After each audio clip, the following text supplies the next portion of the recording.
They say nothing ever happens in small towns, that behind those white picket fences and friendly waves, life moves at a peaceful pace, where the biggest scandal is who's dating whom, and the most dangerous thing you'll encounter is a traffic jam at the local diner.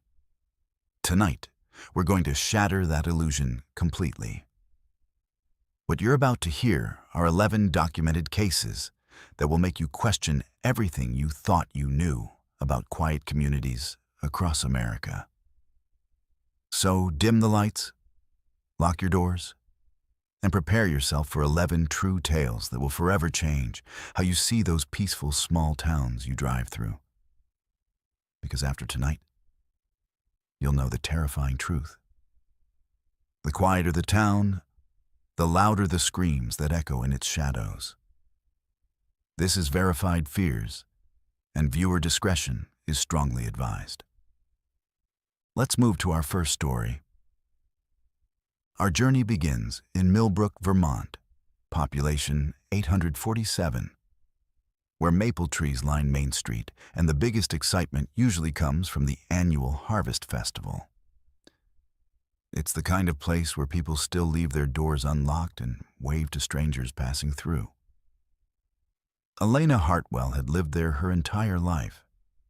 34 years of predictable routines and familiar faces. As the town's head librarian, she knew everyone's reading habits, their children's names, and their family histories going back generations. Elena thought she knew everything about her quiet little world. She was wrong. Elena lived alone in a 2-story colonial house that had belonged to her grandmother. White clapboard siding, green shutters, and a wrap-around porch that creaked pleasantly in the evening breeze. She'd inherited it 5 years earlier and had grown comfortable with its familiar noises. The settling of old wood, the whisper of wind through the eaves, the occasional scurry of mice in the walls. But in late September, she began hearing something different. Footsteps. Soft, deliberate footsteps coming from directly above her bedroom ceiling. At first, Elena rationalized it away. Old houses make strange sounds, especially as temperatures drop and wood contracts. Maybe it was squirrels that had found their way into the attic space. She'd dealt with that before. But these weren't the quick, scratching movements of small animals. These were the measured, careful steps of something much larger, something that seemed to move with purpose. The footsteps followed a pattern. They began around midnight, always starting at the same spot directly above her bed, then moving slowly across the ceiling toward the front of the house. Elena would lie awake, her heart hammering against her ribs, tracking the sound as it made its deliberate journey overhead. The steps would pause at certain points, as if whatever was up there was listening, waiting. Then they would resume, completing their circuit before falling silent again. This happened every night for 2 weeks. Elena's rational mind fought against the growing dread. She told herself it had to be the house settling, or perhaps pipes expanding and contracting. But deep down, in that primitive part of her brain that had kept her ancestors alive, she knew better. Those were footsteps, human footsteps. Someone was in her attic. The realization should have sent her running to the police, but Elena found herself paralyzed by a different kind of fear. The fear of being wrong, of seeming foolish. Millbrook was a small town where gossip traveled faster than wildfire. If she called Sheriff Morrison claiming someone was living in her attic and turned out to be mistaken, she'd never live it down. The librarian who lost her mind and heard imaginary intruders. So instead she suffered in silence night after night, listening to those methodical footsteps above her head. The sounds began to change her. Elena, who had always been punctual and organized, started making mistakes at work. She'd lose track of conversations mid-sentence, forget to return the books to their proper shelves, and jump at the slightest unexpected noise. Her assistant, Margaret, noticed the dark circles under her eyes and asked if she was feeling all right. Elena forced a smile and blamed it on seasonal allergies. But Margaret's concerned expression suggested she wasn't entirely convinced. 3 weeks into her ordeal, Elena discovered something that made her blood run cold. She was in her bedroom gathering laundry when she noticed a small piece of ceiling plaster on her pillow. Looking up, she saw a hairline crack in the plaster directly above where she slept. The crack was new, and it was growing. Whatever was up there was heavy enough to stress the old ceiling joists. That night, Elena couldn't bring herself to sleep in her bedroom. She made a bed on the living room couch, but even there, she could hear the footsteps beginning their nightly journey overhead. Only now they seemed different, more agitated, as if whatever was up there knew she wasn't in her usual place and was searching for her. The breaking point came on a Thursday night in October. Elena had been lying on the couch, staring at the ceiling and listening to the now familiar pattern of footsteps, when she heard something new. A soft thud, followed by what sounded unmistakably like a human sigh. Not the whistle of wind through gaps in the roof, but an actual, weary sigh. The sound of someone who was tired, frustrated, or perhaps disappointed. Elena's paralysis shattered. She grabbed her phone and called 911, her voice shaking as she explained the situation to the dispatcher. Sheriff Morrison arrived 20 minutes later with Deputy Collins, both men wearing expressions of polite skepticism that Elena had seen countless times in her small town. The look people gave when they thought you were overreacting, but were too polite to say so directly. "Now, Elena," Sheriff Morrison said in his gentle, patronizing tone, "you know these old houses make all kinds of sounds. My place creaks and groans like a ship in a storm." But Elena insisted, and eventually, the two officers agreed to check the attic. They pulled down the access ladder in the hallway ceiling, and Sheriff Morrison climbed up with his flashlight, while Deputy Collins waited below. Elena stood in the doorway, her heart pounding so hard she could hear it in her ears. The silence stretched for what felt like hours, but was probably only minutes. Then Sheriff Morrison's voice drifted down from the darkness above, tight with shock and something that might have been fear. "Collins, you need to get up here. Now." What they found in Elena's attic would haunt the small town of Millbrook for years to come. Someone had been living up there for months, possibly since early summer. They'd created a nest of sorts in the far corner. Blankets, pillows, and personal items arranged in a makeshift living space. Empty food containers, water bottles, and even a portable camping toilet showed that whoever had been there had planned for an extended stay. But it was the other items that made Sheriff Morrison's hands shake as he cataloged them. Dozens of photographs of Elena, taken through her windows at all hours of the day and night. Pictures of her sleeping, showering, eating dinner, reading in her favorite chair. The photos were arranged in careful chronological order, documenting her daily routines with obsessive precision. There were notebooks filled with detailed observations about her habits, her schedule, her visitors. The handwriting was neat, methodical, and deeply disturbing in its clinical detachment. The most chilling discovery was a collection of Elena's personal items that had gone missing over the months. A hairbrush, underwear from her laundry line, a coffee mug she'd thought she'd simply misplaced.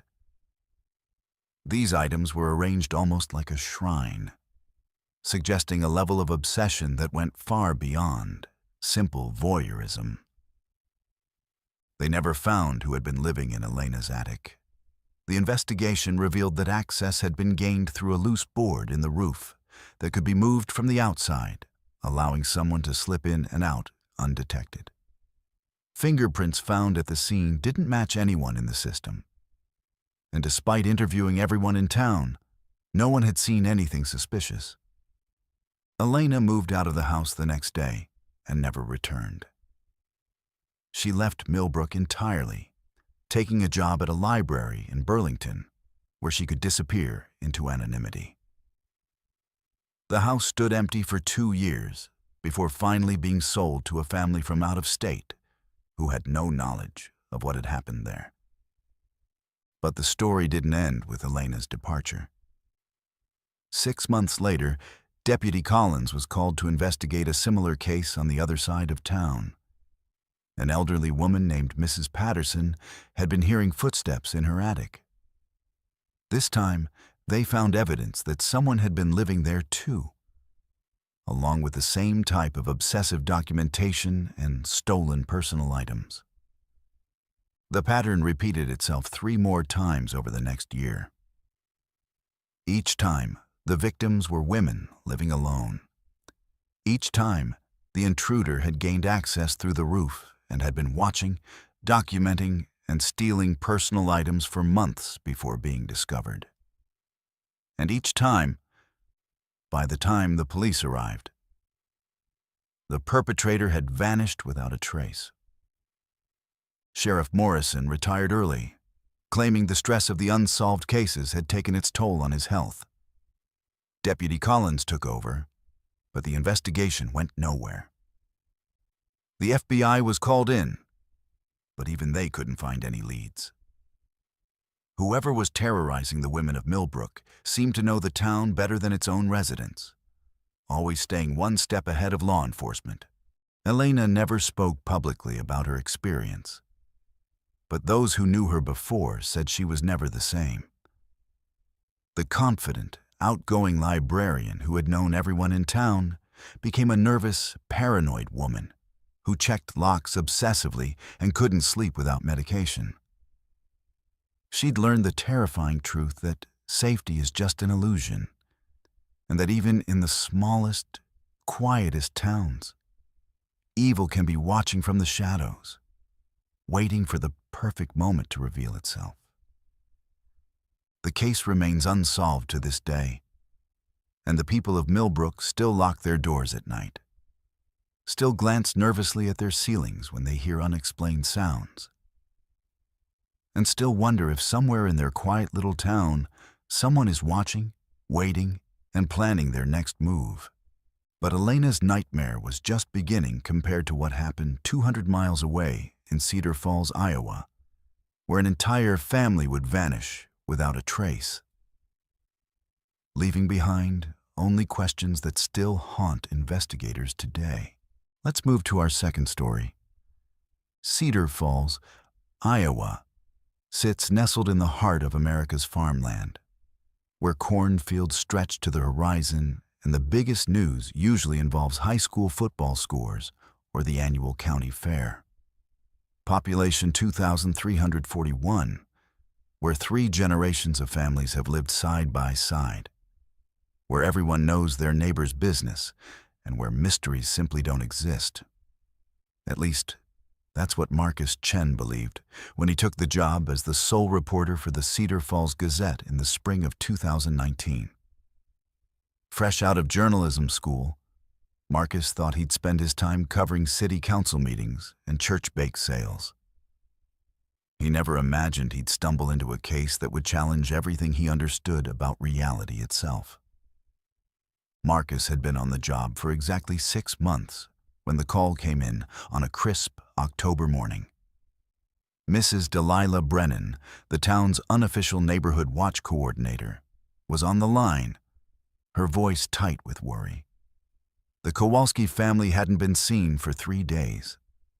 Their mail was piling up, their car was still in the driveway, and most concerning of all, their dog had been barking non-stop since Tuesday night. In a town where people noticed if you were 5 minutes late to church, 3 days of silence from a family of 4 was unprecedented. Marcus drove to the Kowalski house on Maple Street, expecting to find a simple explanation. Maybe they'd gone to visit relatives and forgotten to arrange for mail pickup. Perhaps there was a family emergency that had required a sudden departure. But as he pulled up to the modest 2-story home with its perfectly manicured lawn and cheerful yellow shutters, something felt wrong. The newspapers weren't just piling up. They were scattered across the front porch as if they'd been thrown there carelessly. The dog, a golden retriever named Buddy, was in the backyard, barking with the desperate intensity of an animal in distress. Sheriff Patricia Valdez arrived just as Marcus was taking notes. A no-nonsense woman in her 50s who'd been keeping the peace in Cedar Falls for over 2 decades. She approached the situation with professional skepticism. The Kowalskis, Robert, 45, his wife Jennifer, 42, and their twin daughters Sarah and Emma, both 16, were known as a stable, predictable family. Robert worked at the grain elevator, Jennifer taught 3rd grade at the elementary school, and the twins were honor students who'd never caused a moment's trouble. They weren't the type to disappear without warning. Sheriff Valdez knocked on the front door, calling out official announcements while Marcus watched from the sidewalk. When no one answered, she tried the door handle. It was locked. They walked around the house, checking windows and the back door. Everything was secure, exactly as it should be. But through the kitchen window, Marcus could see something that made his stomach clench with unease. The table was set for dinner. 4 plates, 4 glasses, 4 sets of silverware arranged with Jennifer's characteristic precision. Steam was still rising from what appeared to be a pot of soup on the stove. The food was still warm. In a house where no one had been seen for 3 days, dinner was still warm. Sheriff Valdez called for backup and a locksmith. Within an hour, they had legal entry to the house, and what they found inside defied all logical explanation. The soup on the stove was indeed warm, as if it had been prepared within the last hour. The bread on the counter was fresh, still soft to the touch. Milk in the refrigerator hadn't expired, and the newspaper on the kitchen counter was dated that very morning. Yet no one had seen any member of the Kowalski family since Tuesday. Marcus followed the sheriff through the house, documenting everything with growing bewilderment. In the living room, the television was on, tuned to a program that had aired just 20 minutes earlier. Robert's coffee mug sat on his favorite chair's armrest, still containing warm coffee. Upstairs, the beds were made with military precision, but Jennifer's purse was on the dresser, her car keys beside it. The twins' backpacks were in their room, homework assignments half completed on their desks. Most disturbing of all were the personal items that suggested interrupted routine. Jennifer's reading glasses were folded on an open book, a bookmark placed precisely at page 247. Robert's work boots were by the back door, still muddy from his shift at the grain elevator. The twins' phones were charging on their nightstands, showing dozens of missed calls and texts from worried friends. Everything indicated a family that had simply vanished mid-activity, as if they'd been plucked from existence without warning. Sheriff Valdez called in the state police, who arrived with a forensics team and a growing sense of unease. They dusted for fingerprints, finding only those belonging to the family members. They searched for signs of struggle, finding none. They interviewed neighbors, who all told the same story. They'd seen the family Tuesday evening, going about their normal routines. And then nothing. No screams, no sounds of disturbance, no vehicles coming or going in the night. Marcus spent the next week diving deeper into the mystery, interviewing everyone who'd had contact with the Kowalskis in their final days. Robert's supervisor at the grain elevator said he'd been his usual reliable self, showing up on time and completing his work without complaint. Jennifer's principal reported that she'd been planning lessons for the following week and had seemed perfectly normal. The twins' teachers said they'd been in class Tuesday, participating in discussions and turning in assignments. The investigation expanded to include the family's financial records, phone records, and social media activity. Nothing suggested any reason for them to disappear voluntarily. Their bank accounts were untouched, their credit cards unused since Tuesday. Their last phone calls were routine. Jennifer had spoken to her sister about weekend plans. Robert had called his doctor to reschedule an appointment. And the twins had texted friends about homework assignments. As days turned into weeks, the case attracted national attention. The FBI sent agents to Cedar Falls, bringing sophisticated equipment and expertise in missing persons cases. They set up a command center in the high school gymnasium and conducted exhaustive searches of the surrounding farmland. Volunteers from neighboring towns joined the effort, combing through cornfields and wooded areas with trained search dogs. They found nothing. The media descended on Cedar Falls like locusts, transforming the quiet town into a circus of news vans and reporters. Marcus found himself thrust into the spotlight as the local journalist who'd been first on the scene. He gave interviews to national networks, always emphasizing the same baffling details: the warm food, the fresh coffee, the interrupted routines that suggested the family had vanished in the middle of their normal evening. Theories proliferated wildly. Some suggested alien abduction, pointing to the lack of physical evidence and the seemingly impossible circumstances. Others proposed witness protection, speculating that the family had been relocated by federal authorities for reasons unknown. The most disturbing theory, whispered in coffee shops and church basements, was that something supernatural had occurred, that Cedar Falls had been touched by forces beyond human understanding. Marcus investigated every lead, no matter how far-fetched. He interviewed UFO researchers, federal agents, and paranormal investigators. He studied similar cases from around the country, finding a handful of incidents that shared some characteristics, but none that matched the Kowalski disappearance exactly. The warm food remained the detail that stumped everyone. How could a family vanish for days while their dinner stayed fresh? 6 months after the disappearance, the FBI scaled back their investigation. The case remained open, but active searching ceased. The Kowalski house stood empty, a shrine to an unsolved mystery that had shaken the foundations of a community that thought it knew everything about itself.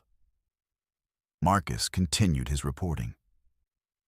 But the story had evolved from breaking news to cold case, from urgent investigation to haunting reminder. The psychological impact on Cedar Falls was profound.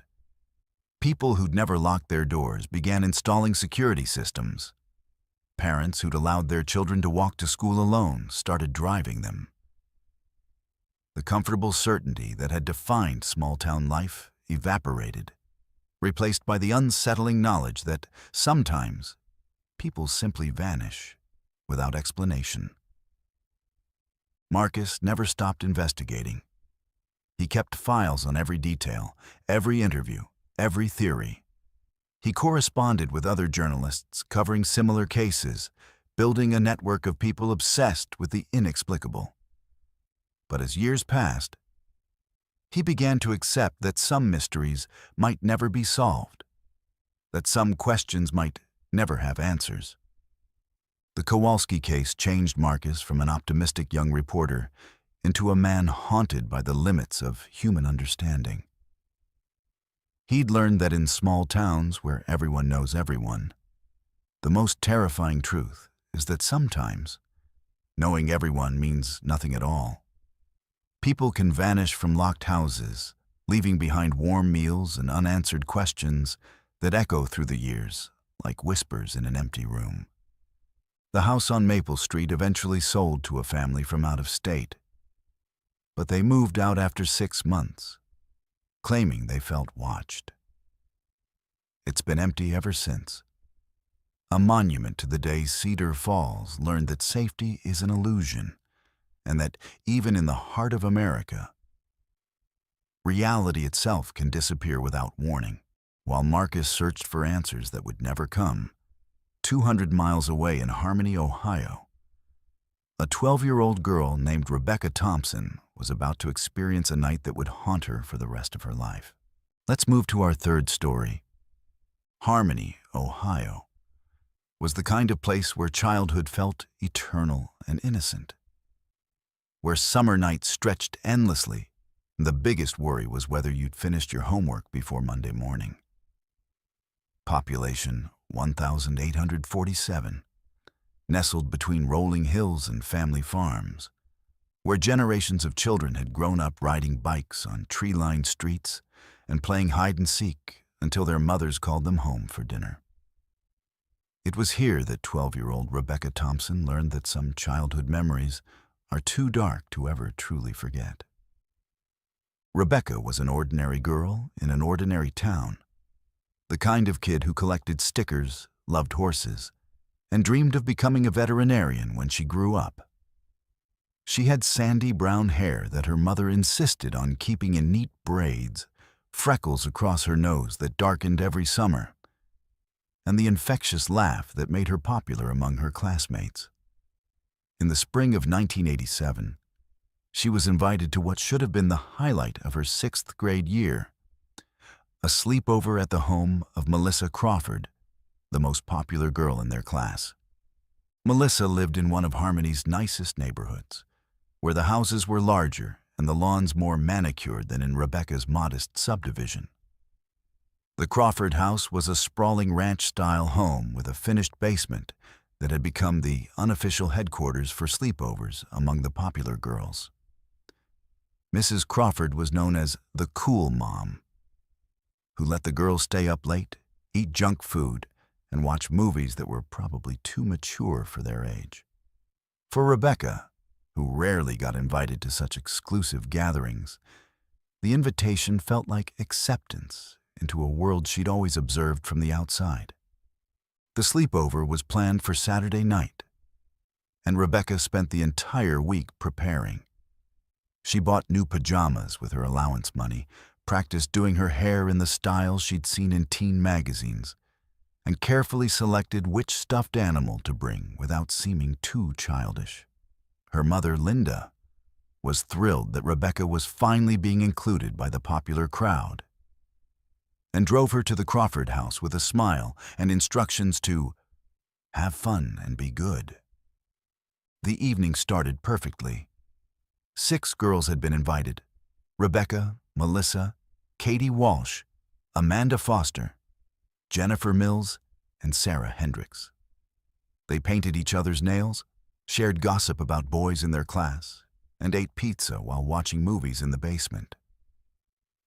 Mrs. Crawford checked on them periodically, bringing snacks and reminding them not to stay up too late, though her wink suggested she didn't really mean it. For Rebecca, it felt like the best night of her life. She was finally part of the group, finally accepted by the girls she'd admired from afar. As the night wore on, the conversation turned to more serious topics. The girls talked about their fears, their crushes, and their dreams for high school. Rebecca found herself opening up in ways she never had before, sharing stories about her family and her insecurities. The other girls seemed genuinely interested, asking questions and offering support. For the first time in her life, Rebecca felt like she truly belonged somewhere. Around midnight, Mrs. Crawford came downstairs one final time to remind them to get some sleep. The girls promised they would, but as soon as they heard her bedroom door close upstairs, they began planning their real adventure. Melissa had heard about an old, abandoned house on the outskirts of town, a place that local teenagers claimed was haunted. The idea of sneaking out to explore it seemed like the perfect way to cement their friendship and create a memory they'd share forever. Rebecca felt a flutter of anxiety in her stomach. She'd never snuck out before, never disobeyed her parents in such a direct way.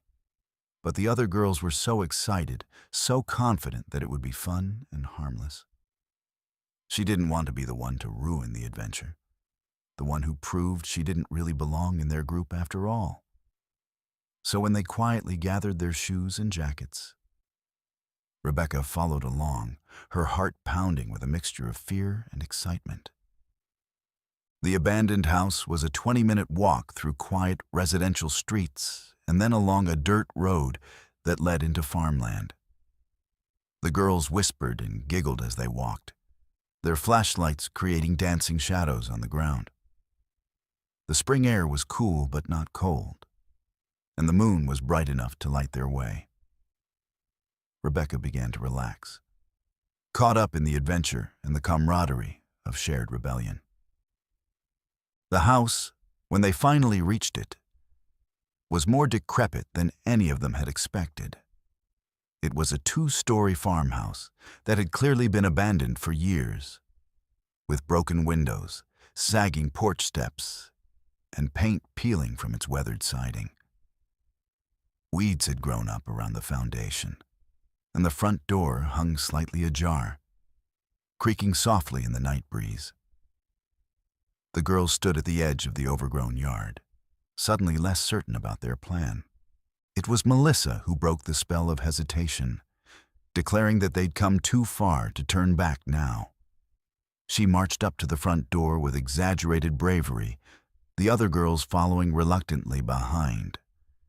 The door opened with a groan that seemed unnaturally loud in the quiet night, and they stepped into a house that smelled of mold, decay, and something else.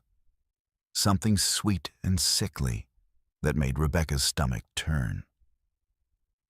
They explored the first floor with their flashlights, finding rooms filled with abandoned furniture covered in dust and cobwebs.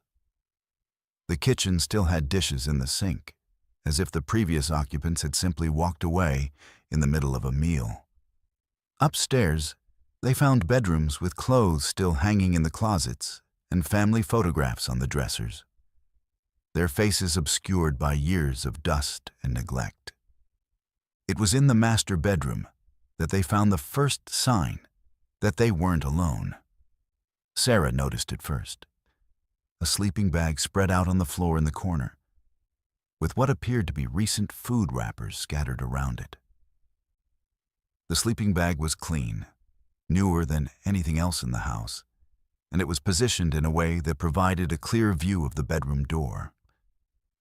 Someone had been staying here, and recently. The girls huddled together, whispering urgently about what they should do. Rebecca wanted to leave immediately, every instinct screaming that they were in danger. But Melissa insisted it was probably just a homeless person who wouldn't hurt anyone. And the others seemed torn between fear and curiosity. They decided to explore a little more, to see if they could find any other signs of recent habitation. They never got the chance. As they were examining the sleeping bag more closely, they heard the unmistakable sound of footsteps on the stairs. Heavy, deliberate footsteps that were definitely not made by any of them. The girls froze, their flashlights creating a circle of light in the darkness as they stared at the bedroom doorway. A man appeared in the doorway, silhouetted against the dim light from the hallway. He was tall and thin, wearing dark clothes that made him blend into the shadows. His face was obscured, but Rebecca could see enough to know that he was smiling. A cold, predatory smile that made her blood freeze in her veins. He didn't say anything at first, just stood there watching them with an intensity that felt like physical weight. When he finally spoke, his voice was soft and conversational, as if he were greeting old friends rather than confronting 6 terrified 12-year-old girls in an abandoned house in the middle of the night.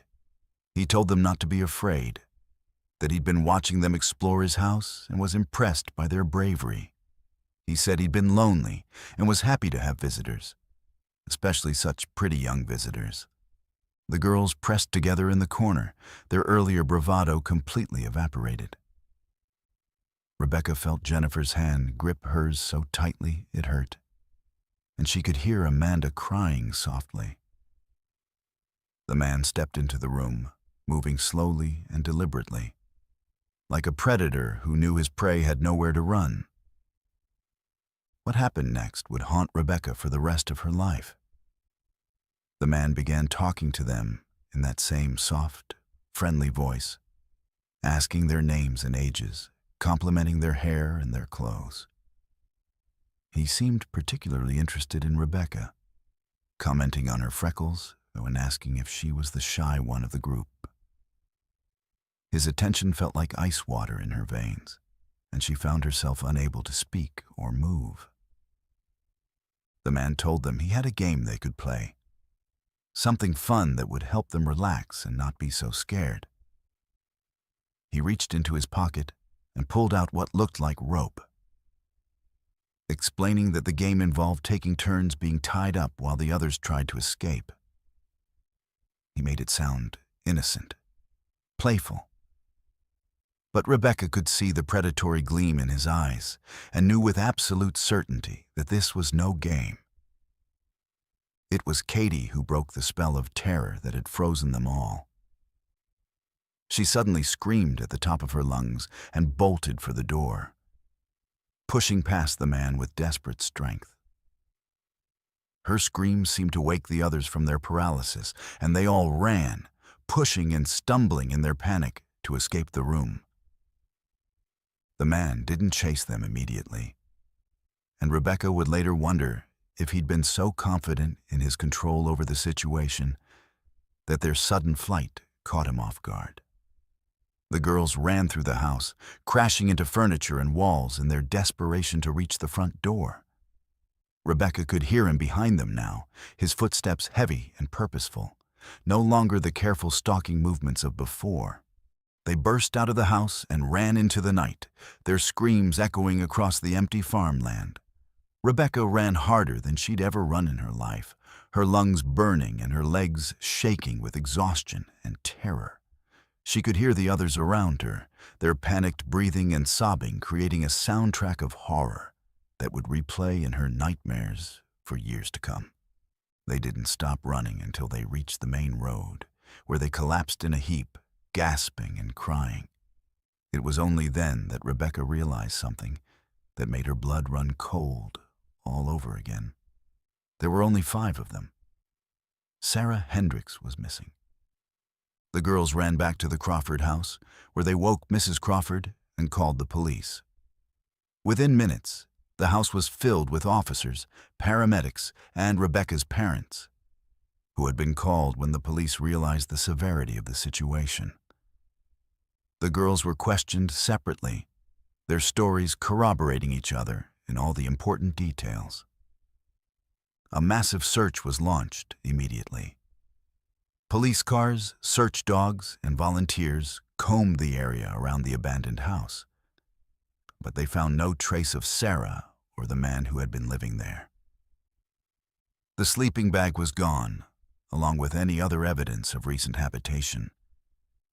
It was as if the man had simply vanished, taking Sarah with him. Sarah's body was found 3 days later in a drainage ditch, 5 miles from the abandoned house. She had been sexually assaulted and strangled, her small body discarded like trash on the side of a country road. The man was never found, despite an extensive investigation that involved state police and FBI agents. The case remained open, but as years passed with no new leads, it gradually faded from active investigation. Rebecca never spoke publicly about that night, but those who knew her said she was never the same. The outgoing, laughing girl who had been so excited about the sleepover became withdrawn and anxious, jumping at unexpected sounds and refusing to sleep anywhere but her own bedroom. She underwent years of therapy, but the trauma of that night had carved itself so deeply into her psyche that it became part of who she was. The other surviving girls dealt with their trauma in different ways, but none of them escaped unscathed. Katie moved away with her family the following year. Amanda developed severe anxiety that required medication. Jennifer became obsessively focused on her studies, as if academic achievement could somehow protect her from the randomness of evil. Melissa, the popular girl who had organized the sleepover, blamed herself for Sarah's death and struggled with depression throughout her teenage years. Rebecca grew up to become a social worker, dedicating her life to helping other children who had experienced trauma. She never married, never had children of her own, as if the events of that night had frozen her in a state of perpetual childhood fear. She still lived in Harmony, though she avoided the part of town where the abandoned house had stood before it was finally demolished years later. The case of Sarah Hendricks remained one of Harmony's darkest mysteries, a reminder that evil could strike anywhere, even in the safest of small towns. Parents became more protective, sleepovers became more supervised, and the innocent freedom that had defined childhood in places like Harmony began to erode. Rebecca never spoke of that night again, until she heard about what happened to David Rodriguez in Pinewood, Oregon, where a friendly neighbor's smile hid secrets that would make even her nightmare seem tame by comparison. Let's move to our fourth story. Pinewood, Oregon, was the kind of suburban paradise that real estate agents dream about. Tree-lined streets with names like Maple Grove and Cedar Lane, where every house had a 2-car garage and a perfectly manicured lawn. Population, 8,432. Where the biggest controversy was usually about homeowners association rules. And the most exciting event was the annual block party. It was here that David Rodriguez learned that the most dangerous predators are often the ones who wave at you from across the fence every morning. David had moved to Pinewood in the fall of 2018, seeking exactly what the town promised: safety, community, and a quiet place to raise his 2 young daughters after his divorce.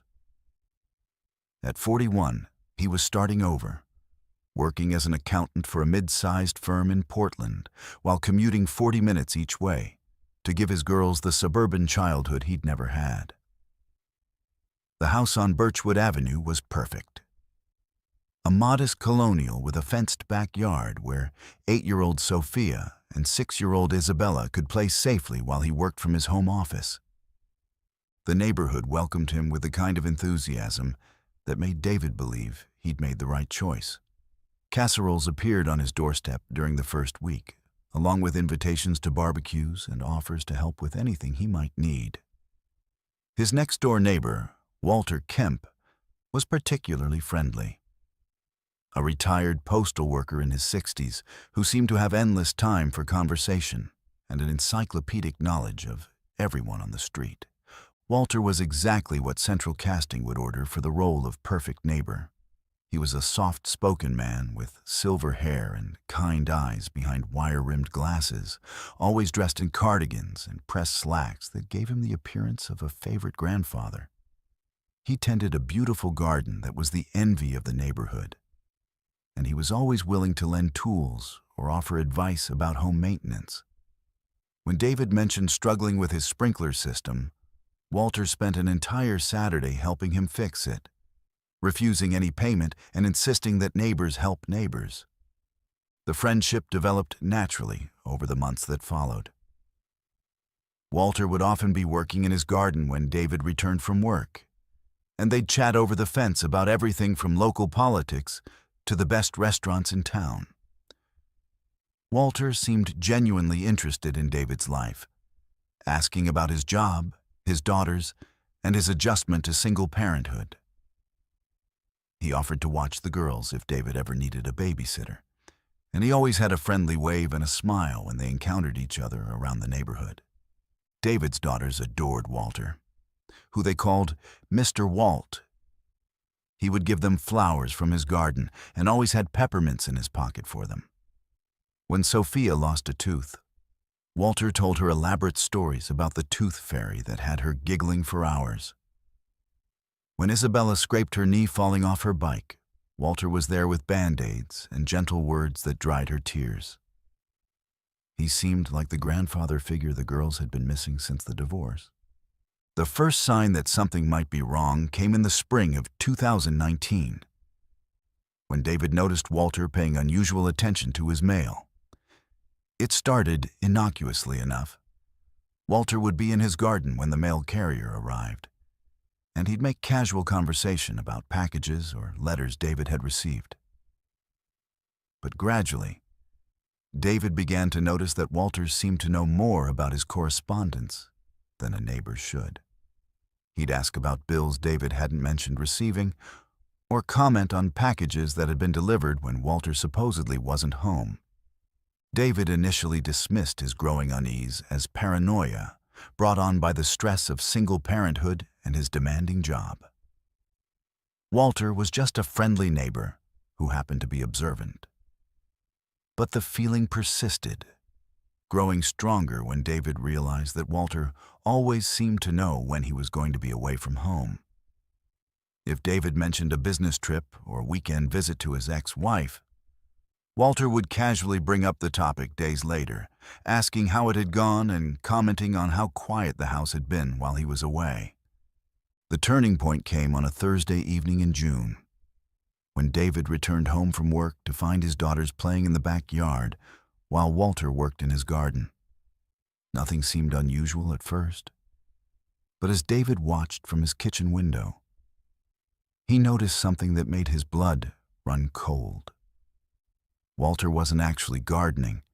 He was watching his daughters with an intensity that seemed far from grandfatherly. His eyes followed their every movement, and there was something in his expression that David had never seen before. Something predatory and calculating. That night, David couldn't sleep. He found himself getting up repeatedly to check on his daughters, making sure their bedroom windows were locked and their curtains were drawn. He told himself he was overreacting, that Walter was just a lonely old man who enjoyed watching children play. But deep in his gut, every parental instinct was screaming that something was wrong. David began paying closer attention to Walter's behavior, and what he discovered made him sick with fear. Walter's daily routine seemed to revolve around David's family's schedule. He would appear in his garden precisely when the girls came home from school, always finding reasons to be outside when they were playing in the backyard. He'd position himself to have clear sight lines into their house, and David began to notice that Walter's bedroom window faced directly into the girls' room. The investigation that followed was something David had to conduct carefully and quietly. He couldn't simply accuse his neighbor of being a predator without evidence, especially in a tight-knit community where Walter was well-liked and respected. David began documenting Walter's behavior, taking photos of him watching the house and keeping a log of his activities. He also started researching Walter's background, using his accounting skills to dig into public records and online databases. What David found made him physically ill. Walter Kemp wasn't the retired postal worker he claimed to be. His real name was Walter Kemper, and he was a registered sex offender who had been convicted of child molestation in California 15 years earlier. He had served 8 years in prison before being released on parole, after which he had apparently changed his name and moved to Oregon to start over. The friendly neighbor who had been giving his daughters candy and flowers was a convicted pedophile who had been watching them for months. David's first instinct was to call the police immediately. But when he contacted the local authorities, he discovered the limitations of the sex offender registry system. Walter had completed his parole and was not required to register in Oregon because his conviction predated the state's registration requirements. Technically, he wasn't breaking any laws by living in the neighborhood, even though he had clearly lied about his identity and background. The police took David's concerns seriously, but they explained that without evidence of actual criminal behavior, there was little they could do beyond conducting a welfare check. They promised to increase patrols in the neighborhood and advised David to document any suspicious activity. But they couldn't arrest Walter simply for being a convicted sex offender who had changed his name. David faced an impossible choice. He could confront Walter directly, but that might escalate the situation and put his daughters in greater danger. He could move immediately, but that would mean uprooting his children from their school and friends without being able to explain why. He could warn the other neighbors, but without concrete evidence of current wrongdoing, he risked being seen as a paranoid troublemaker. The decision was made for him when David discovered that Walter had been entering his house while they were away. David had installed a security system after learning Walter's true identity, and the cameras revealed that Walter had been using a key to enter through the back door during the day when David was at work and the girls were at school. The footage showed Walter moving through the house with disturbing familiarity, spending time in the girls' bedroom and going through their belongings. The most horrifying discovery was what Walter had been doing during these unauthorized visits. The security footage showed him taking photographs of the girls' room, their clothes, and their personal items. He had been stealing small items, a hair ribbon here, a sock there. Things that wouldn't be missed, but that clearly held significance for him. Most disturbing of all, the cameras captured him lying on the girls' beds, holding their stuffed animals and inhaling their scent. This time, the police had enough evidence to act. Walter was arrested on charges of burglary and stalking, and a search of his house revealed a collection of photographs and stolen items that painted a picture of obsession that had been building for months. The investigation also uncovered evidence that David's family wasn't Walter's first target. There were photographs and items belonging to other children in the neighborhood, suggesting a pattern of predatory behavior that had been going on since he'd moved to Pinewood.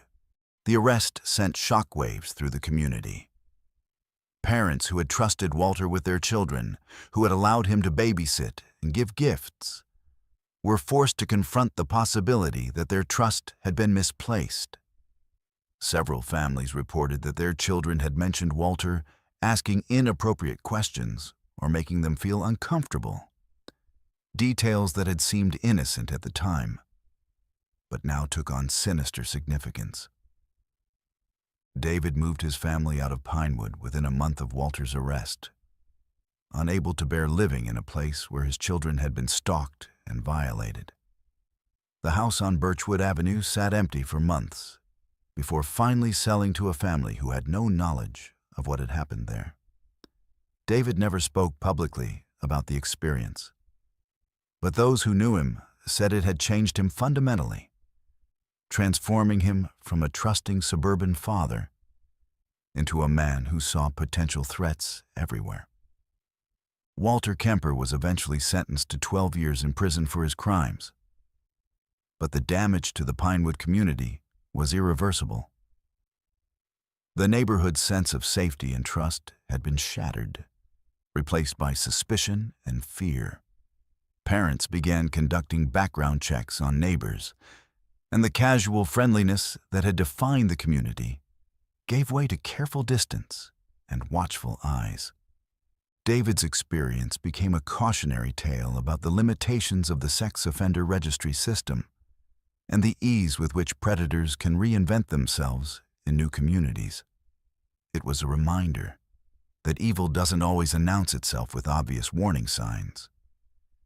Sometimes it comes with a friendly smile, a helping hand, and a pocket full of peppermints for the children next door. The case also highlighted the vulnerability of single parents and the predators who specifically target them, seeing them as easier marks than two-parent households.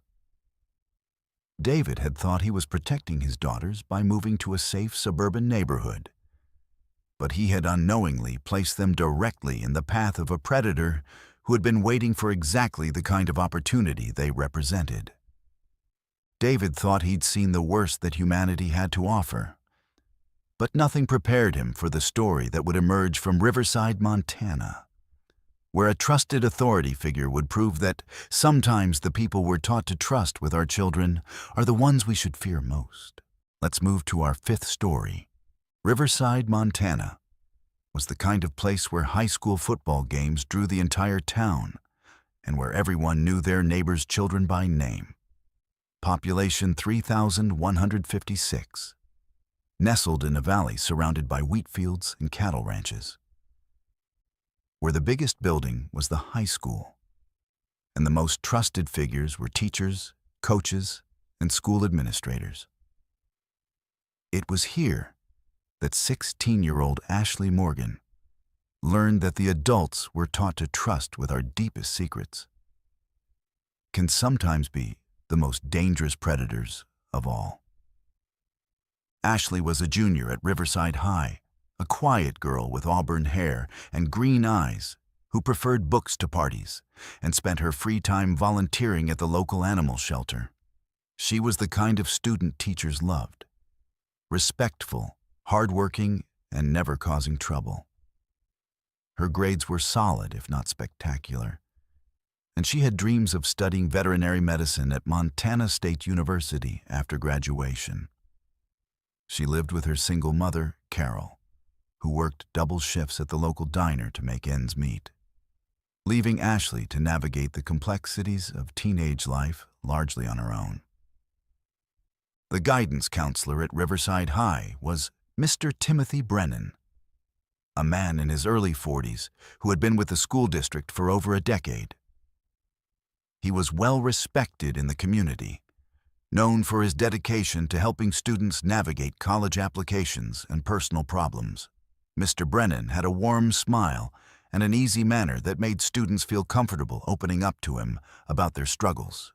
He was married with 2 young children of his own, coached the debate team, and was active in his church. To everyone in Riverside, he was exactly what a school counselor should be: trustworthy, caring, and completely safe. Ashley first met with Mr. Brennan during her sophomore year for routine academic planning, but their relationship deepened during her junior year when her mother was diagnosed with breast cancer. The diagnosis turned Ashley's world upside down, and she found herself struggling to maintain her grades while dealing with the fear of losing the only parent she'd ever known. Her teachers noticed her distress and recommended she speak with Mr. Brennan about her situation. The counseling sessions began innocently enough. Mr. Brennan was sympathetic and understanding, offering practical advice about managing stress and connecting Ashley with resources for families dealing with serious illness. He seemed genuinely concerned about her well-being, often asking how she was coping and encouraging her to come to his office whenever she needed someone to talk to. For Ashley, who had few close friends and no other adult confidants, these sessions became a lifeline during one of the darkest periods of her life. Mr. Brennan's office was located in a quiet corner of the school's administrative wing, away from the main hallways and classroom areas. It was decorated with motivational posters and family photos, creating an atmosphere that felt safe and professional. Ashley began visiting regularly, sometimes during lunch periods or study halls, finding comfort in having someone who seemed to understand her struggles and care about her future. Gradually, the nature of their conversations began to change. Mr. Brennan started asking more personal questions about Ashley's home life, her relationships with boys, and her feelings about her developing body. He framed these inquiries as normal parts of adolescent counseling, explaining that understanding her emotional and physical development was important for helping her cope with stress. Ashley, who had no experience with professional counseling, accepted his explanations and answered his questions honestly. The boundary violations escalated slowly and subtly. Mr. Brennan began offering Ashley rides home after their sessions, explaining that he was concerned about her walking alone while dealing with so much stress. During these car rides, he would place his hand on her shoulder or knee while talking. Gestures that felt uncomfortable but that Ashley rationalized as fatherly concern. He started giving her small gifts, books he thought she'd enjoy, snacks for her lunch, and eventually more personal items like jewelry that he said reminded him of her. The most disturbing aspect of Mr. Brennan's behavior was how he isolated Ashley from other potential sources of support. He convinced her that their counseling relationship was special and confidential, that sharing details of their conversations with others would violate professional ethics and could get him in trouble. He gradually turned her against her teachers, suggesting that they didn't really understand her situation, and discouraged her from forming close friendships with other students, claiming that teenagers her age were too immature to provide real support. Ashley's mother, weakened by chemotherapy and focused on her own survival, didn't notice the changes in her daughter's behavior. Ashley had always been independent and responsible, and Carol trusted the school to provide appropriate support during this difficult time.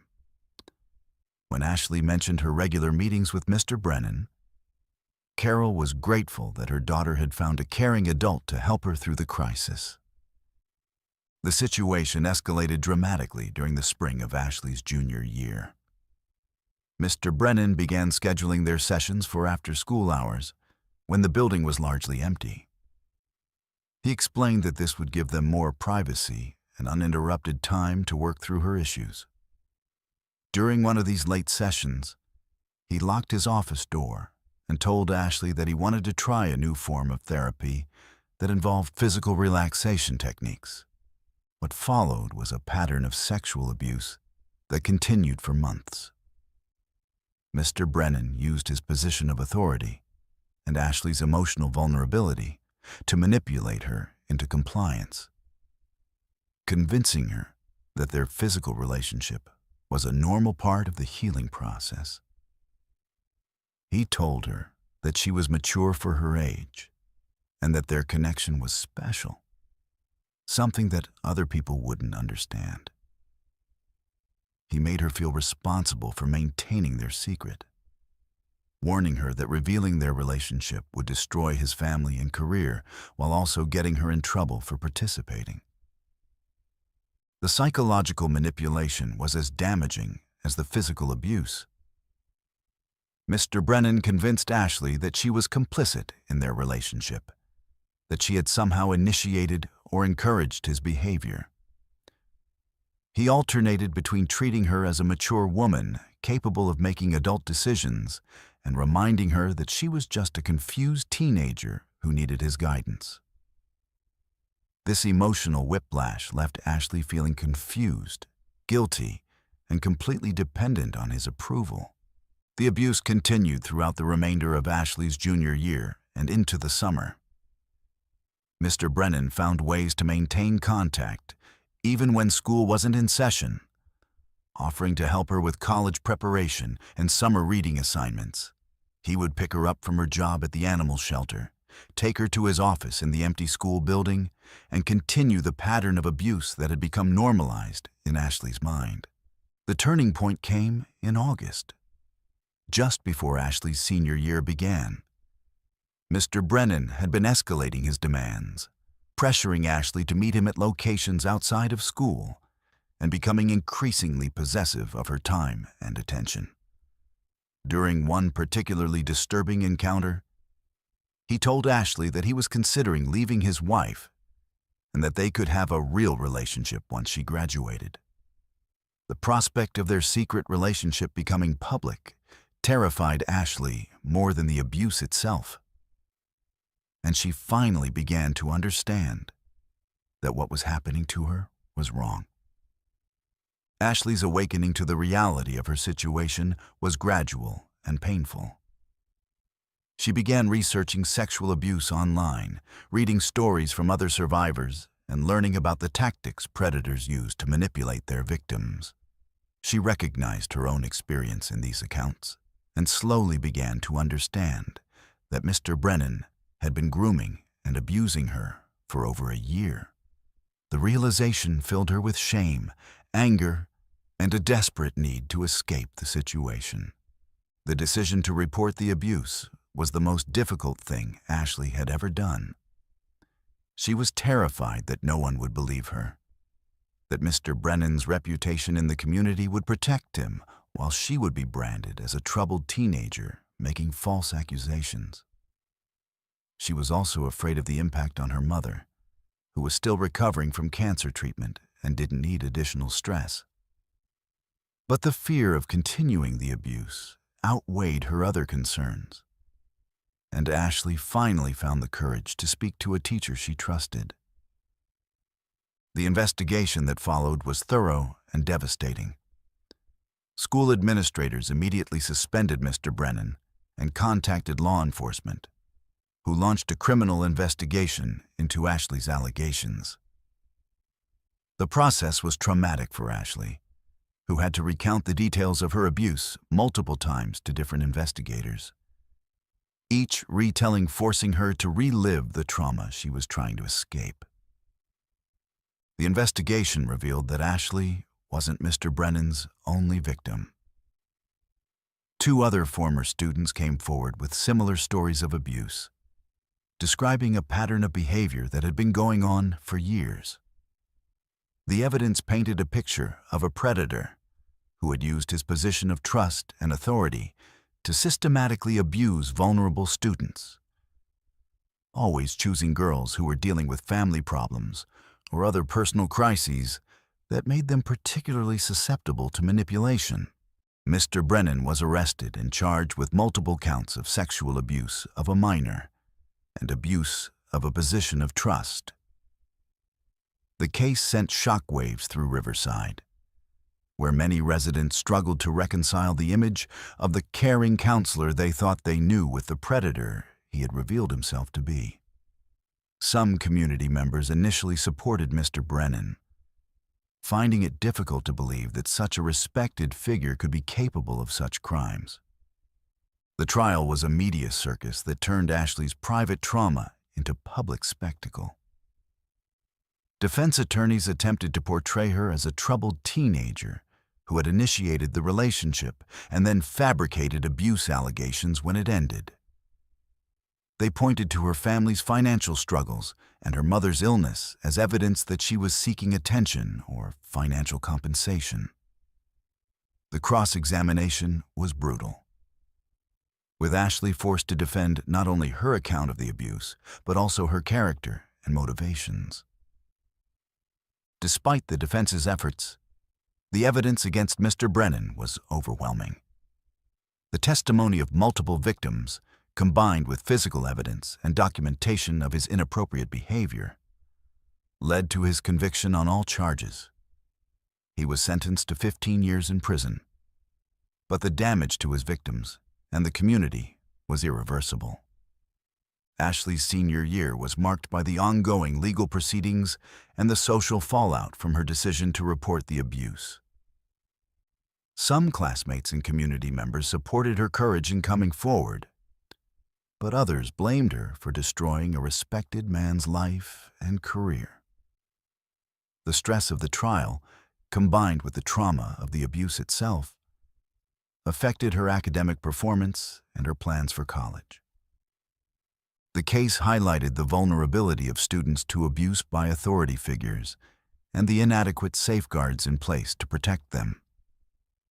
It also demonstrated the additional trauma that victims face when they report abuse, particularly when the perpetrator is a respected member of the community.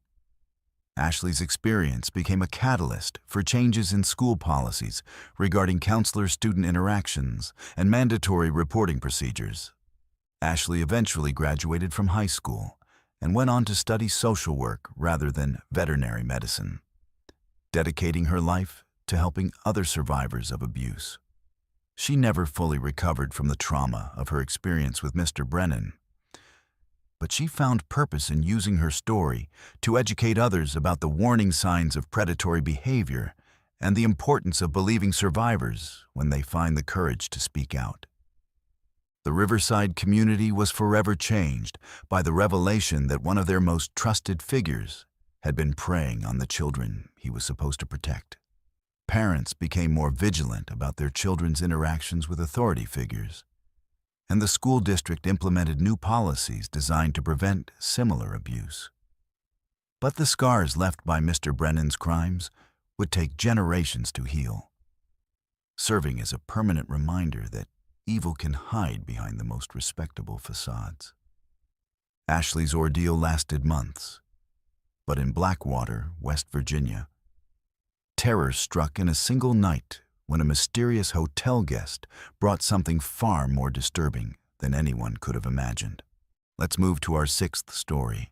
Blackwater, West Virginia, was a town that time seemed to have forgotten, nestled deep in the Appalachian Mountains, where coal mining had once been king, and now only memories remained. Population 1,203, where the main street consisted of a handful of struggling businesses, and the grand old Blackwater Inn stood as a monument to better days. The inn had been built in 1923 during the town's prosperous years. A 3-story brick building with ornate Victorian details that had once hosted traveling businessmen and politicians. By 2020, it served mostly as a way station for truckers and the occasional lost tourist, managed by Thomas Whitmore, a man who had inherited both the building and its burden of keeping the past alive. Thomas was 45 years old, a soft-spoken man with graying temples who had returned to Blackwater after his father's death to take over the family business. He had spent 20 years working in hotel management in Charleston. But the call of family obligation and the hope of revitalizing his hometown had brought him back to the mountains. The inn had seen better days. The wallpaper was faded, the carpets worn thin, and the heating system temperamental. But Thomas took pride in maintaining what remained of its former elegance. The inn typically hosted the same types of guests week after week. Long-haul truckers who needed a clean bed and a hot meal, traveling salesmen covering rural territories, and the occasional family visiting relatives in the area. Thomas knew most of his regular customers by name and had developed a routine that kept the small operation running smoothly despite its challenges. He handled the front desk during the day, while his part-time employee, Mrs. Henderson, managed the evening shift and helped with housekeeping. It was on a cold Tuesday evening in November when the stranger arrived. Thomas was working late, catching up on paperwork in the small office behind the front desk, when he heard the bell above the entrance door chime. He looked up to see a tall, thin man in his 50s standing in the lobby, wearing a long black coat that dripped with melted snow. The man had pale skin, dark hair slicked back with pomade, and eyes that seemed to take in every detail of the room with unsettling intensity. The stranger approached the desk with measured steps, his expensive leather shoes clicking against the worn marble floor. When he spoke, his voice was cultured and precise, with an accent that Thomas couldn't quite place, perhaps European, but filtered through years of American residence. He requested a room for an extended stay, explaining that he was conducting research in the area and would need accommodations for at least 2 weeks, possibly longer.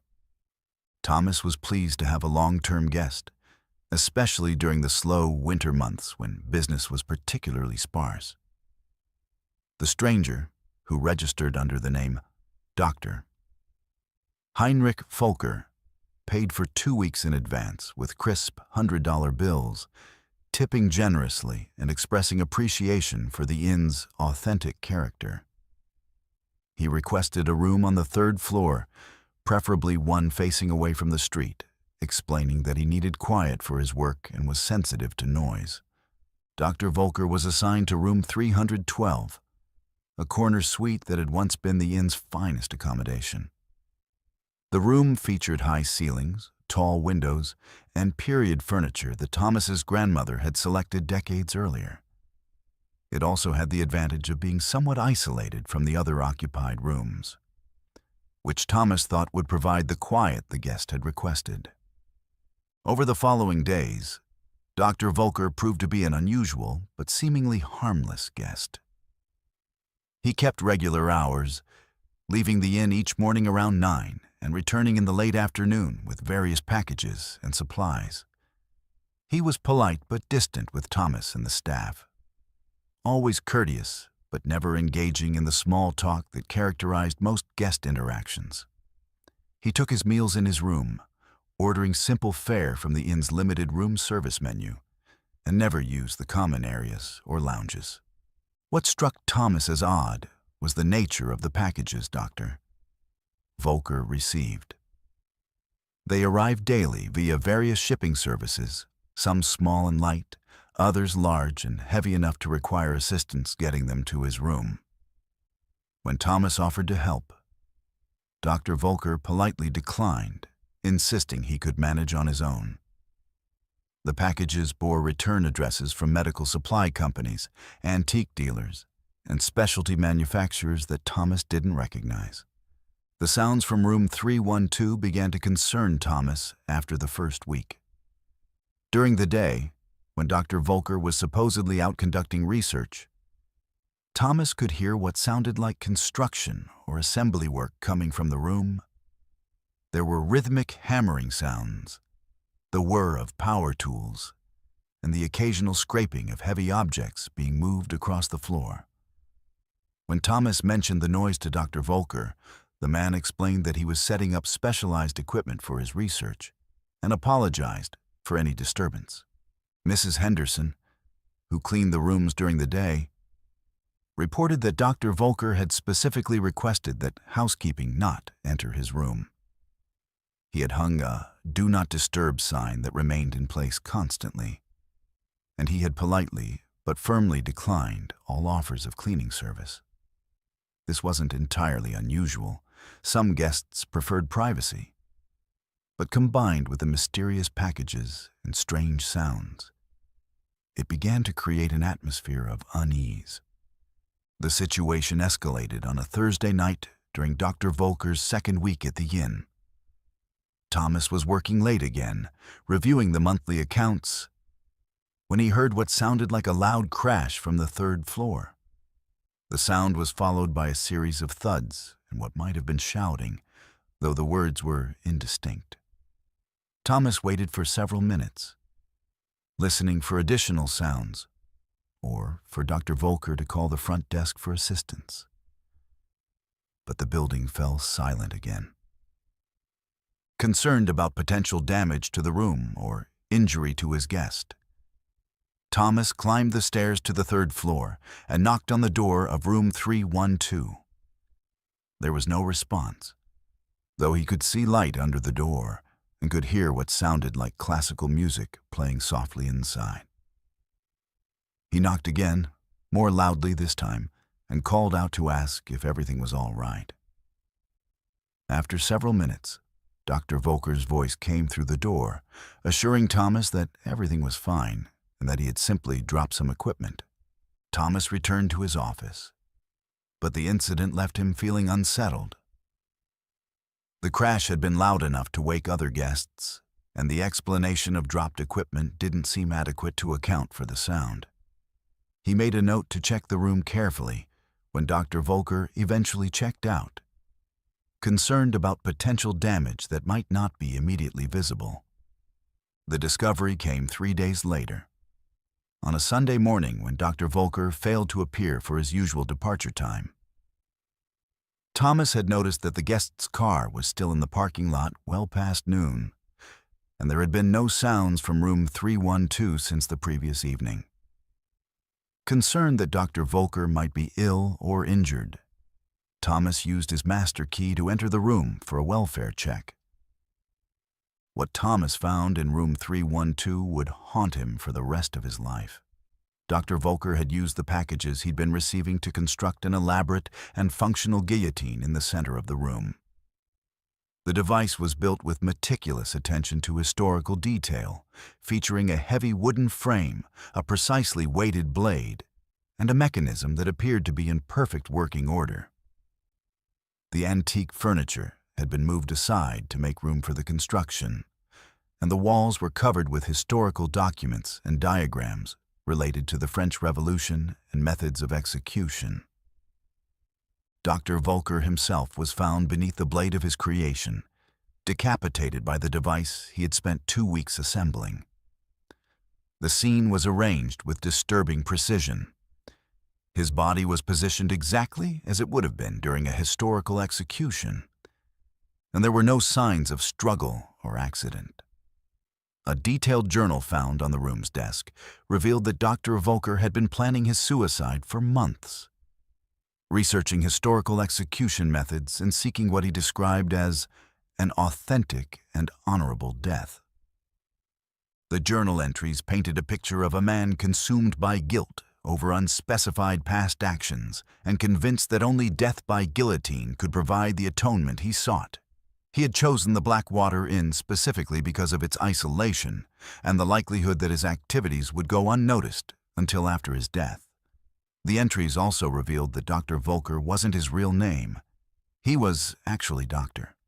Heinrich Vollmer, a former university professor who had been dismissed from his position following allegations of academic fraud and misconduct.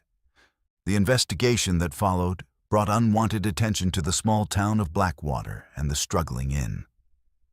Police, coroners, and media descended on the quiet mountain community, turning Thomas's business into a crime scene and a source of morbid curiosity. The story of the professor who built a guillotine in a hotel room captured national attention, with news outlets focusing on the bizarre nature of the suicide and the historical accuracy of the device he had constructed. The psychological impact on Thomas was severe and lasting. He had discovered the scene himself, and the image of Dr. Volker's headless body beneath the guillotine blade was seared into his memory. The cleanup process was extensive and traumatic, requiring specialized services to remove not only the body, but also the guillotine itself, which had to be disassembled piece by piece. The room had to be completely renovated, with new flooring, wallpaper, and even structural repairs to address damage caused by the device's construction. The incident effectively ended Thomas's hopes of revitalizing the Blackwater Inn. The story of the guillotine suicide became permanently associated with the hotel, and bookings dropped dramatically as word spread through the tight-knit community of travelers who frequented such establishments. Thomas struggled to maintain operations for another year, but the combination of reduced revenue and his own psychological trauma eventually forced him to close the inn permanently. The building stood empty for several years before being purchased by a developer who planned to convert it into apartments. However, the project was abandoned when workers reported feeling uncomfortable in the building, particularly on the 3rd floor where room 312 had been located. Local residents began to avoid the building, claiming they could hear the sound of construction work coming from the empty structure at night. Thomas moved away from Blackwater shortly after closing the inn, unable to continue living in a place that held such traumatic memories. He never worked in hospitality again, finding employment in an unrelated field where he could avoid the constant reminders of his experience with Dr. Volker. The incident had taught him that even the most ordinary business interactions could conceal unimaginable darkness, and that sometimes the most polite and well-mannered guests are the ones harboring the most disturbing secrets. The case became a subject of study for psychologists and criminologists interested in elaborate suicide methods and the psychology of individuals who plan their deaths with such meticulous attention to detail. Dr. Volker's journal provided insights into the mind of someone consumed by guilt and convinced that only a historically significant form of death could provide adequate punishment for his perceived sins. The people of Blackwater were left to grapple with the knowledge that their quiet mountain town had been chosen as the site for such a bizarre and disturbing act. The incident reinforced the isolation and economic decline that had been plaguing the community for years, adding a layer of notoriety that made it even more difficult to attract new businesses or residents. The cleanup took weeks, but the psychological scars in the next town lasted generations, as the people of Willowbrook, Kentucky, were about to discover that some family secrets are too dark to ever truly bury. Let's move to our seventh story. Willowbrook, Kentucky was a town where family names carried weight and history stretched back through generations like roots in fertile soil.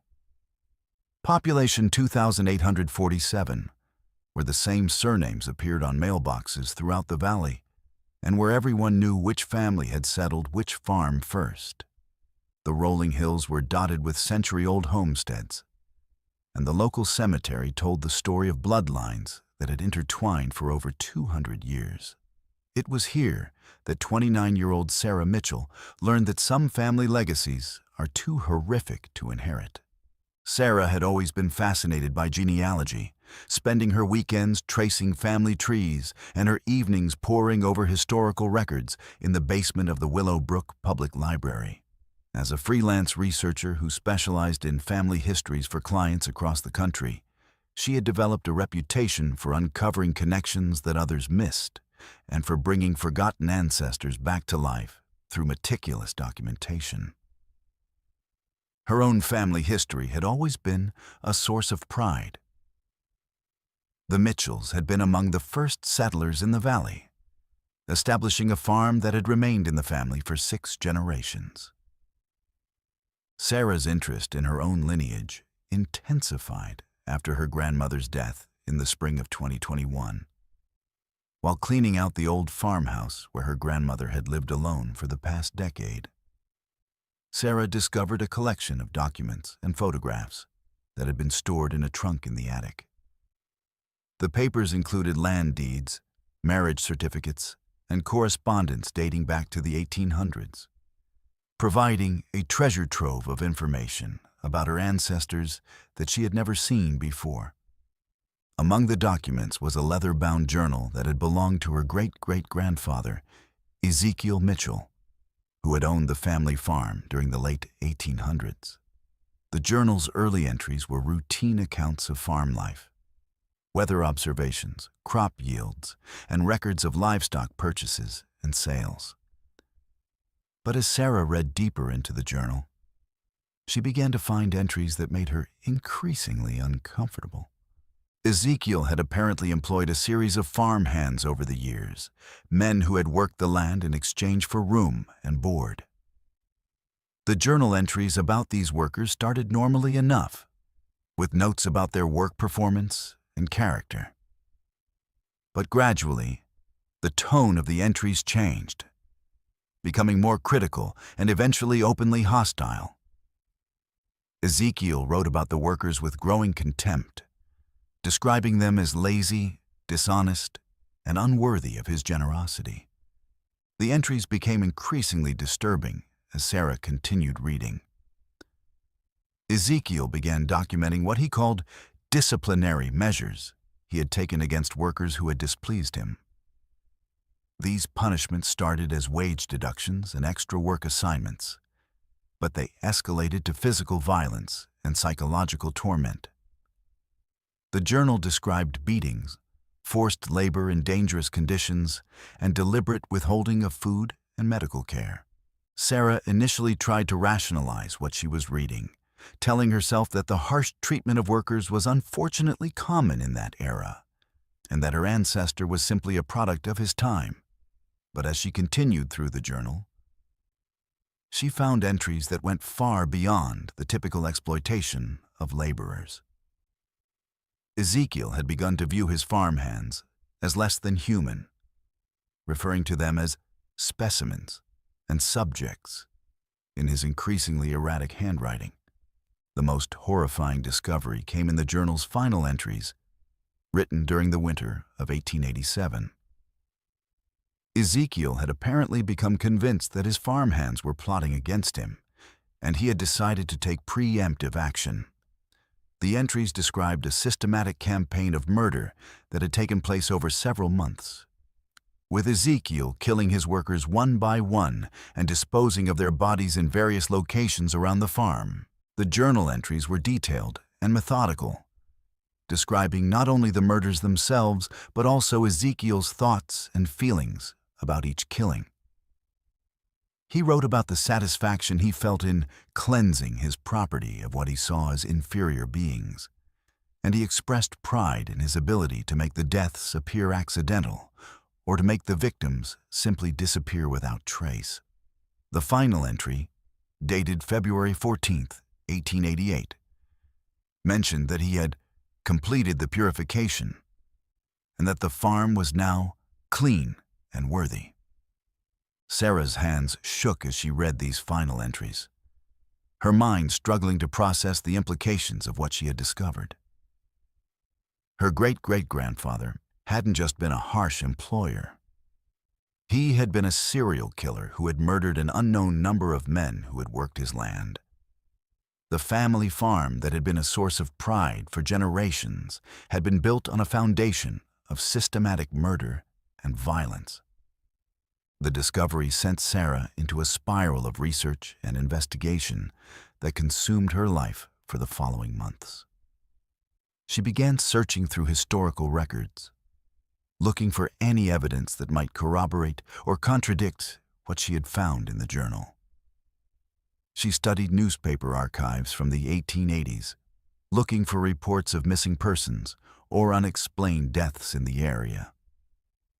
She examined land records and census data, trying to identify the men who had worked for Ezekiel and determine what had happened to them. What Sarah found confirmed her worst fears. The historical record showed a pattern of men who had worked for Ezekiel Mitchell and then simply vanished without explanation. These weren't drifters or transients who might have moved on to other opportunities. They were local men with families and connections in the community who had disappeared without saying goodbye to loved ones or collecting wages they were owed. The newspaper archives revealed several articles about missing farmhands in the area during the 1880s, though none of them directly connected the disappearances to Ezekiel Mitchell. The articles described worried families searching for missing sons and husbands, and they mentioned the frustration of local authorities who were unable to find any trace of the missing men. Reading these accounts, Sarah realized that her ancestor had destroyed not just individual lives, but entire families who had been left to wonder what had happened to their loved ones. Sarah's investigation also revealed that the disappearances had stopped abruptly in early 1888, coinciding with a final entry in Ezekiel's journal. Historical records showed that Ezekiel himself had died in March of that year, apparently from a sudden illness that had taken him within a matter of days. Some accounts suggested that his death had been unexpected and somewhat mysterious, with symptoms that didn't match any known disease. The more Sarah learned about her ancestors' crimes, the more she began to understand the impact they had had on the local community. The disappearances had created an atmosphere of fear and suspicion that had persisted for years. With families reluctant to send their sons to work on isolated farms and workers demanding higher wages to compensate for the perceived risks. The Mitchell family had apparently been viewed with suspicion by some members of the community, though the specific reasons had been lost to time. Sarah faced an agonizing decision about what to do with her discovery. The journal provided evidence of crimes that had been committed over 130 years earlier, far beyond any statute of limitations and involving people who were long dead. But the families of the victims might still have descendants in the area, people who had grown up wondering what had happened to their ancestors and who deserved to know the truth. The decision was complicated by the potential impact on her own family's reputation and standing in the community. The Mitchell name was still respected in Willowbrook, and Sarah's relatives included prominent business owners, teachers, and community leaders who would be devastated by the revelation of their ancestors' crimes. Sarah also worried about the impact on the current owners of the family farm, who had purchased the property from her relatives and had no connection to its dark history. After months of internal struggle, Sarah decided that the truth needed to be revealed, regardless of the personal cost. She contacted the local historical society and arranged to donate Ezekiel's journal and her research findings to their archives. She also reached out to genealogical societies and historical researchers who might be able to help identify the descendants of the victims and provide them with closure about their ancestors' fates. The revelation of Ezekiel Mitchell's crimes sent shockwaves through the Willowbrook community. The story was picked up by regional newspapers and eventually gained national attention as an example of how family history research could uncover dark secrets from the past. The Mitchell family was forced to confront the reality that their ancestor had been a murderer, and several family members struggled with feelings of guilt and shame despite having no personal connection to the crimes. The discovery also had a profound impact on the local community's understanding of its own history. The disappearances that had been mysterious for over a century suddenly had an explanation, and families who had wondered about missing ancestors finally had answers. Some descendants of the victims expressed gratitude to Sarah for her courage in revealing the truth, while others struggled with the painful knowledge of how their ancestors had died. Sarah's experience fundamentally changed her relationship with genealogy and family history. She continued her research work, but she approached it with a new understanding of the potential for family secrets to be far darker than anyone might imagine. She became an advocate for transparency in historical research, arguing that the truth about the past, no matter how uncomfortable, was preferable to the perpetuation of lies and cover-ups. The Mitchell farm itself became a site of morbid curiosity, with amateur historians and true crime enthusiasts making pilgrimages to see the place where the murders had occurred. The current owners eventually sold the property and moved away, unable to cope with the constant attention and the knowledge of what had happened on their land. The farm was eventually purchased by a developer who planned to subdivide it for housing, but the project was abandoned when potential buyers learned about the property's history. Sarah moved away from Willowbrook shortly after making her discovery public, finding it impossible to continue living in a community where her family name had become synonymous with historical horror. She relocated to a city where she could work anonymously and where her past wouldn't follow her. But she never forgot the lesson she had learned about the dangers of family pride and the importance of confronting uncomfortable truths about the past. The case became a subject of study for historians and criminologists interested in historical serial killers and the ways in which crimes from the past can continue to impact communities generations later.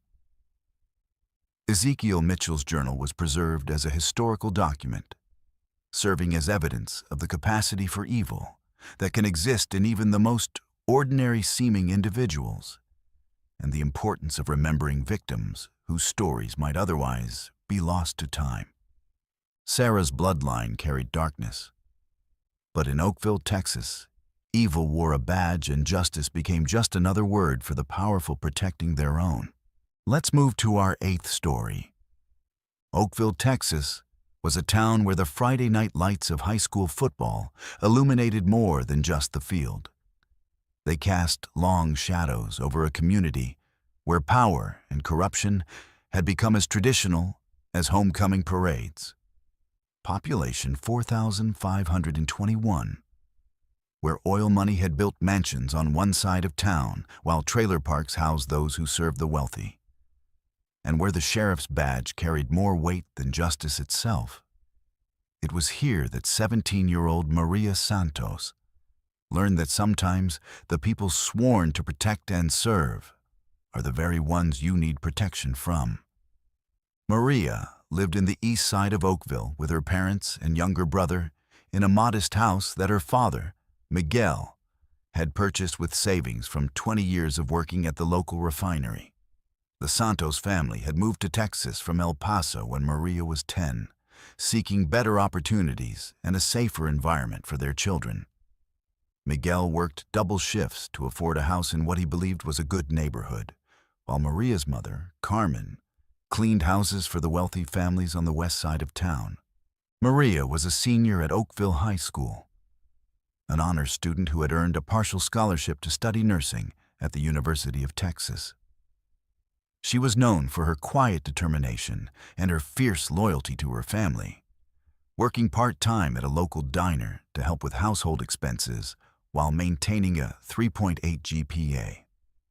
Her younger brother, Carlos, was 15 and looked up to Maria as both a sister and a role model, often seeking her advice about school and friends. The Santos family had always taught their children to respect authority and to trust law enforcement, values that had been ingrained in them through their Catholic faith and their immigrant experience. When Maria began dating Jake Morrison, the son of Sheriff Robert Morrison, her parents were initially pleased that she was involved with a boy from such a prominent family. Jake was 18, a star athlete who was expected to receive a football scholarship to Texas A&M, and he came from a family that had been part of Oakville's power structure for 3 generations. The relationship between Maria and Jake began during their junior year and seemed like a typical high school romance. Jake was charming and popular, and dating him elevated Maria's social status at school. He was attentive and generous, taking her to expensive restaurants and buying her gifts that her family could never afford. Maria's parents were impressed by Jake's polite manner and his apparent respect for their daughter, and they welcomed him into their home with the warmth that characterized their family's approach to relationships. The first signs of trouble appeared during the spring of their senior year, when Jake's behavior began to change in subtle but concerning ways. He became increasingly possessive of Maria's time, demanding to know where she was going and who she was with when they weren't together. He began discouraging her from spending time with her female friends, claiming that they were jealous of their relationship and were trying to cause problems between them. Jake's possessiveness escalated into controlling behavior that Maria initially mistook for romantic devotion. He would show up unexpectedly at her workplace, claiming he wanted to surprise her, but actually checking to make sure she was where she said she would be. He began going through her phone and demanding explanations for text messages from male classmates, even when the communications were clearly related to school projects or work schedules. The situation became more serious when Maria began making plans for college. She had been accepted to the University of Texas with her partial scholarship, and she was excited about the opportunity to pursue her dream of becoming a nurse. But Jake became increasingly upset about her college plans, arguing that she should stay in Oakville and attend the local community college so they could remain together.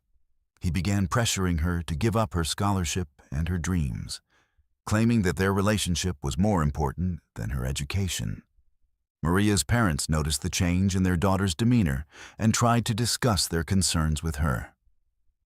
Carmen observed that Maria seemed anxious and withdrawn, constantly checking her phone and appearing nervous when Jake was around.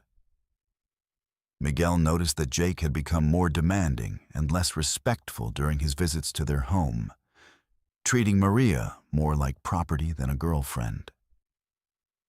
But when they tried to express their concerns, Maria defended Jake and insisted that they didn't understand the pressures he was facing as a senior athlete. The breaking point came in late May, just weeks before graduation, when Maria finally found the courage to end the relationship.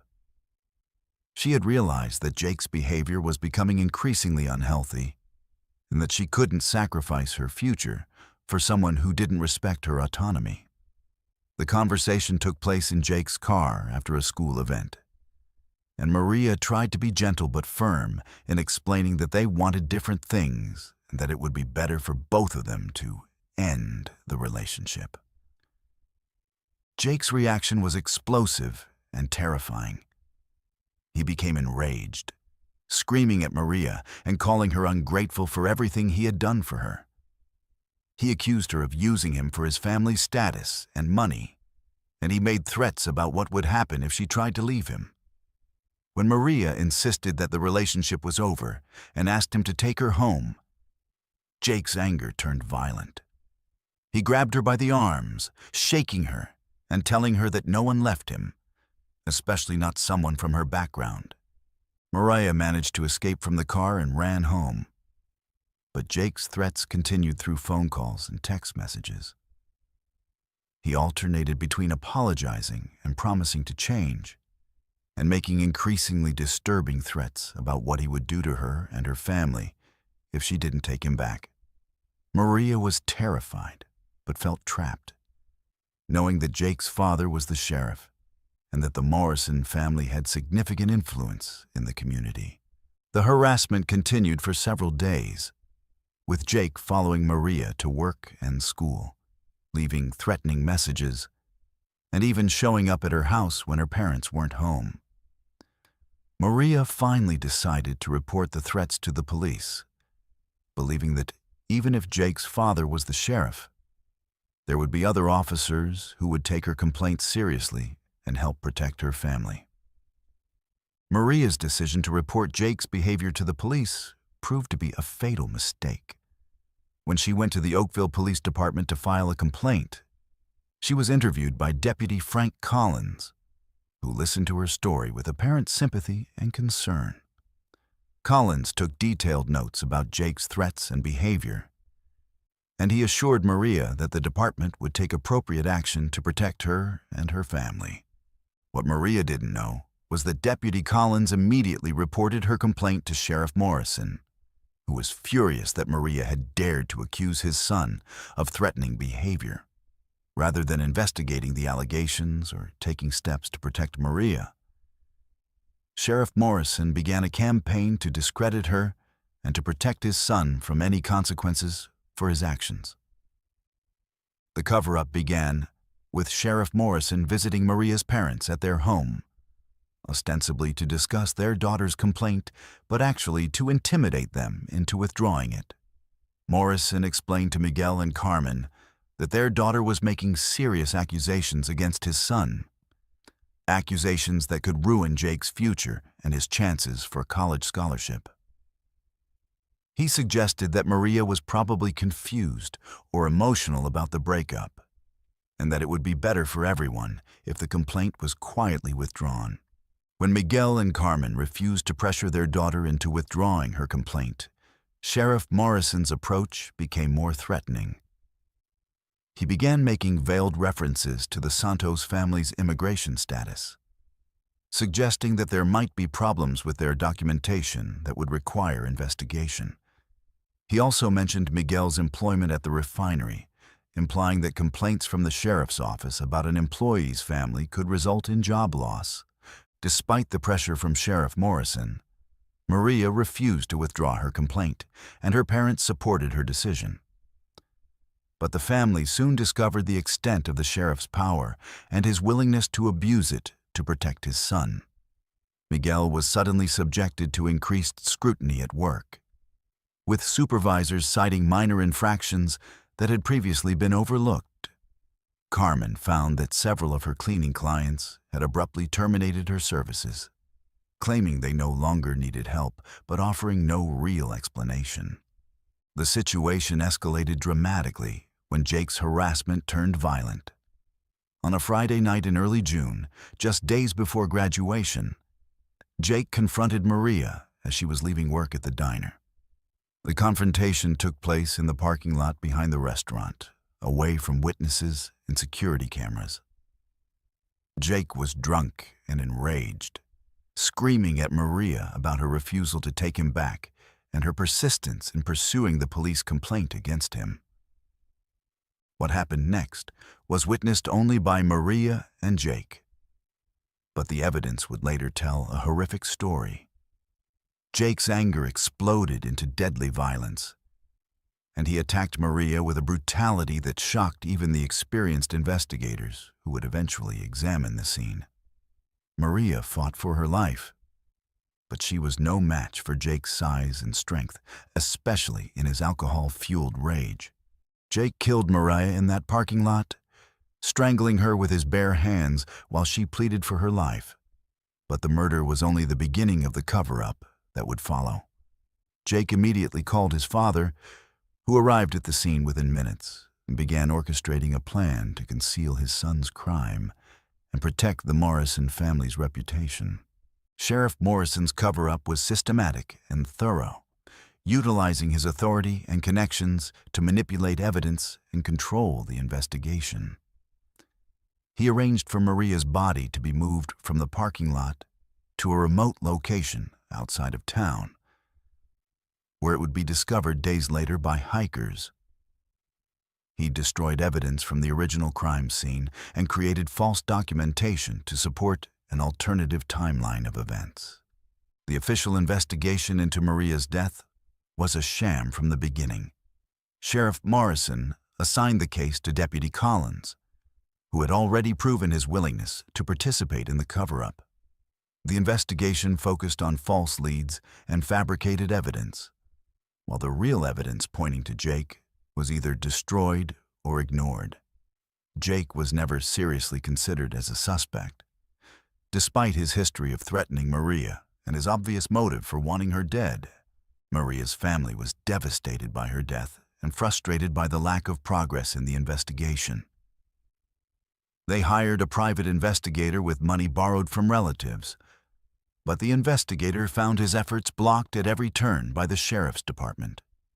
Witnesses who might have provided useful information were intimidated into silence, and evidence that might have pointed to Jake was mysteriously unavailable or had been lost.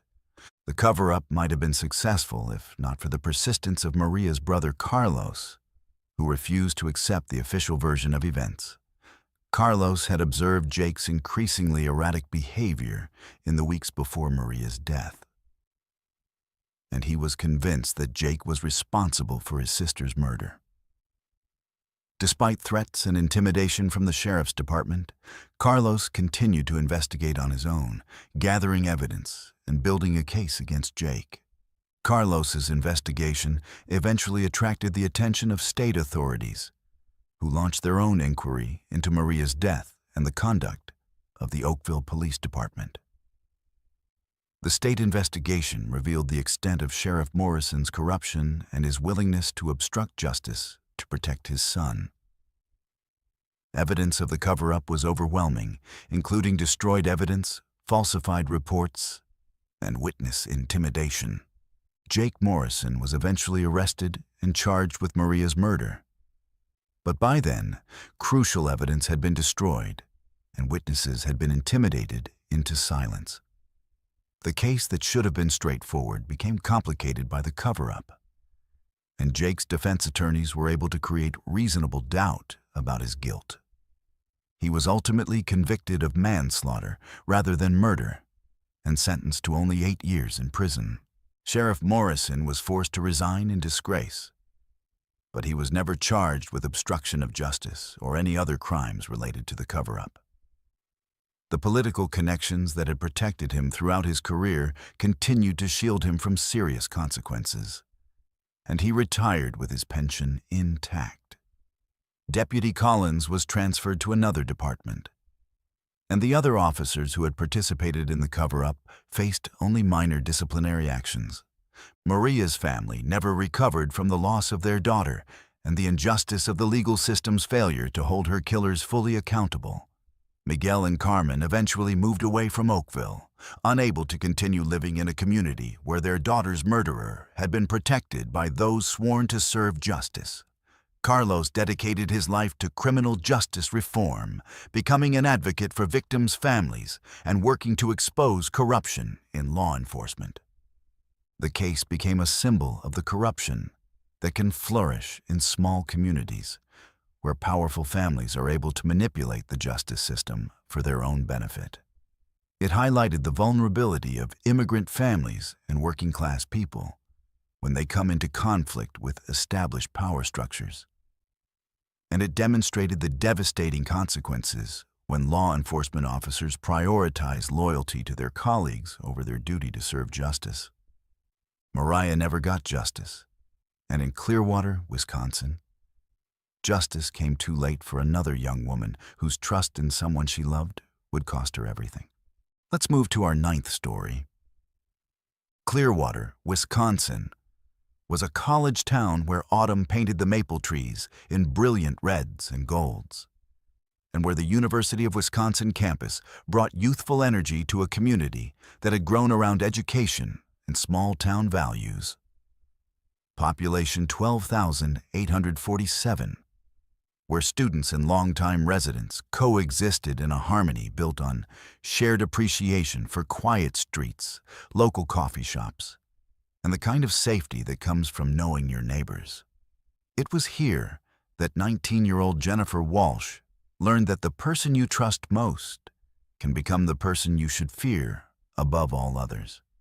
Jennifer was a sophomore at the university, studying elementary education with dreams of becoming a teacher in her hometown of Green Bay after graduation. She was the kind of young woman who still called her parents every Sunday, who sent handwritten thank you notes, and who had never missed a family holiday despite the freedom that college life offered, with her blonde hair usually pulled back in a practical ponytail and her backpack always loaded with textbooks. Jennifer embodied the earnest dedication that her professors appreciated and her classmates respected. She had been dating Ryan Kowalski for 8 months, a relationship that had begun during their freshman year when they met in a psychology class they both needed for their respective majors. Ryan was 20, a year older than Jennifer, studying business with plans to take over his family's construction company back in Milwaukee. He was tall and athletic, with the kind of easy confidence that came from growing up in a family where success was expected and achieved. To Jennifer's friends and family, Ryan seemed like the perfect boyfriend. Attentive, ambitious, and clearly devoted to their relationship. The relationship had progressed naturally through the typical stages of college romance. They studied together in the library, attended football games as a couple, and spent weekends exploring the small towns surrounding Clearwater. Ryan was generous with gifts and attention, surprising Jennifer with flowers on random weekdays and remembering details about her classes and friendships that impressed her with his thoughtfulness. Her roommate, Katie, often commented on how lucky Jennifer was to have found someone so caring and committed. Jennifer's parents, David and Susan Walsh, had met Ryan during Parents' Weekend in October and had been immediately impressed by his polite manner and his obvious affection for their daughter. Ryan had asked thoughtful questions about their lives in Green Bay, had complimented Susan's cooking when they took him to dinner, and had engaged David in conversations about business and career planning that demonstrated maturity beyond his years. The Walshes had returned home, confident that their daughter was in good hands. The first signs of trouble in the relationship were so subtle that Jennifer initially dismissed them as normal relationship adjustments. Ryan began expressing concern about the amount of time Jennifer spent with her female friends, particularly Katie, whom he claimed was a bad influence who encouraged Jennifer to party too much. He started suggesting that Jennifer's study groups were unnecessary and that she would be better off studying with him instead of with classmates who might distract her from her academic goals. Ryan's concerns gradually evolved into more direct attempts to control Jennifer's social life. He would become sullen and withdrawn when she made plans that didn't include him. And he would guilt her into canceling activities by claiming that he had been looking forward to spending time with her. He began monitoring her phone usage, asking about text messages and phone calls in ways that seemed caring, but felt increasingly invasive to Jennifer. The controlling behavior escalated during the spring semester of their sophomore year. Ryan started showing up unexpectedly at Jennifer's classes and work-study job, claiming he wanted to surprise her, but actually checking to make sure she was where she said she would be. He began criticizing her appearance and her choices, suggesting that her clothes were too revealing or that her makeup made her look like she was trying to attract other men's attention. Jennifer's friends noticed the changes in her behavior and tried to express their concerns. But Ryan had successfully isolated her from most of her support network. Katie, her roommate, was particularly worried about the relationship and tried to talk to Jennifer about Ryan's possessive behavior. But Ryan had convinced Jennifer that Katie was jealous of their relationship and was trying to cause problems between them. So Jennifer dismissed her roommate's concerns as misguided interference. The relationship reached a crisis point in April, when Jennifer began to seriously consider ending it. The constant monitoring and criticism had worn down her self-esteem, and she was beginning to recognize that Ryan's behavior was unhealthy and controlling. She confided in her academic advisor, Professor Margaret Stevens, who encouraged her to trust her instincts and to seek support from the university's counseling services. Jennifer's decision to break up with Ryan was made during finals week, when the stress of exams combined with Ryan's increasingly demanding behavior became unbearable. She had planned to wait until after finals to have the conversation. But Ryan's jealous reaction to her study group sessions made it clear that the relationship couldn't continue. She asked to meet him at his apartment off campus, hoping that the private setting would allow them to have an honest conversation about their incompatibility.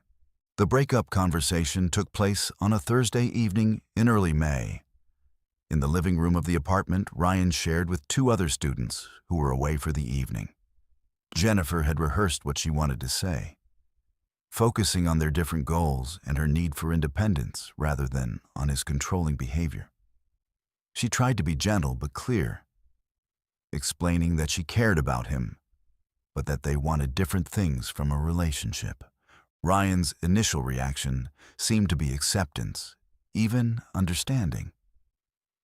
He listened to Jennifer's explanation without interrupting, and he acknowledged that he had probably been too demanding and possessive. He apologized for his behavior and asked if there was anything he could do to change her mind. But he seemed to accept her decision when she explained that she needed time to focus on her studies and her own personal growth.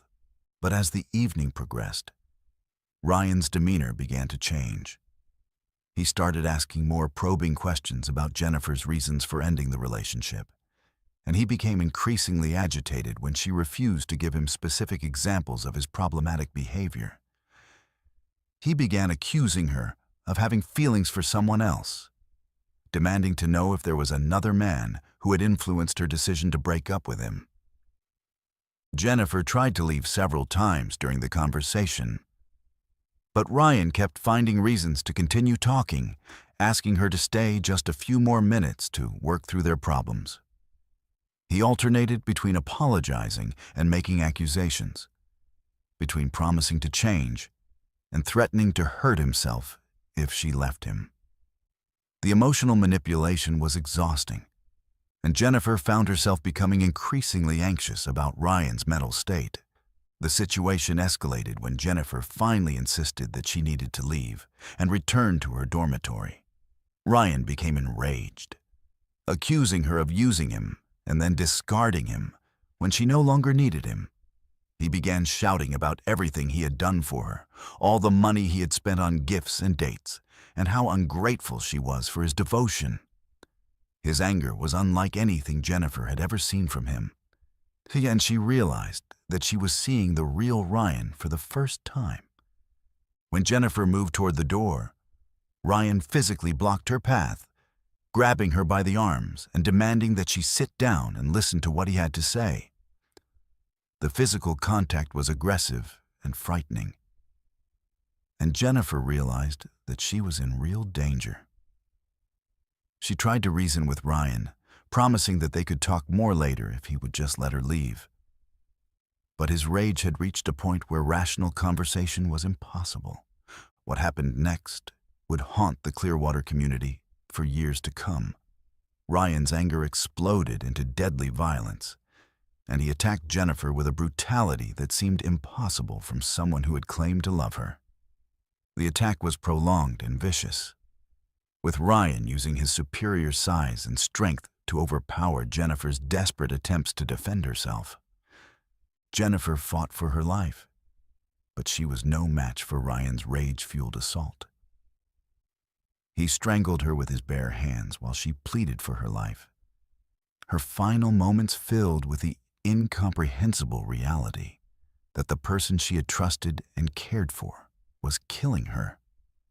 The young woman who had dreamed of teaching children and building a life filled with purpose died alone in an apartment where she had once felt safe. After killing Jennifer, Ryan faced the horrifying reality of what he had done. But instead of calling for help or turning himself into authorities, he made a calculated decision to conceal his crime and protect himself from consequences. Ryan loaded Jennifer's body into his car and drove to his grandmother's house on the outskirts of town, a property that had been in his family for generations and where he knew he could work undisturbed. Ryan's grandmother, Eleanor Kowalski, was 87 years old and had been living in a nursing home for the past 2 years, leaving her house empty except for occasional visits from family members checking on the property. The house sat on 5 acres of rural land, with gardens and outbuildings that provided plenty of privacy for Ryan's grisly task. He buried Jennifer's body in the vegetable garden behind the house, in a spot where the soil was soft and where his digging wouldn't attract attention from neighbors. The cover-up that followed was methodical and chilling in its calculation.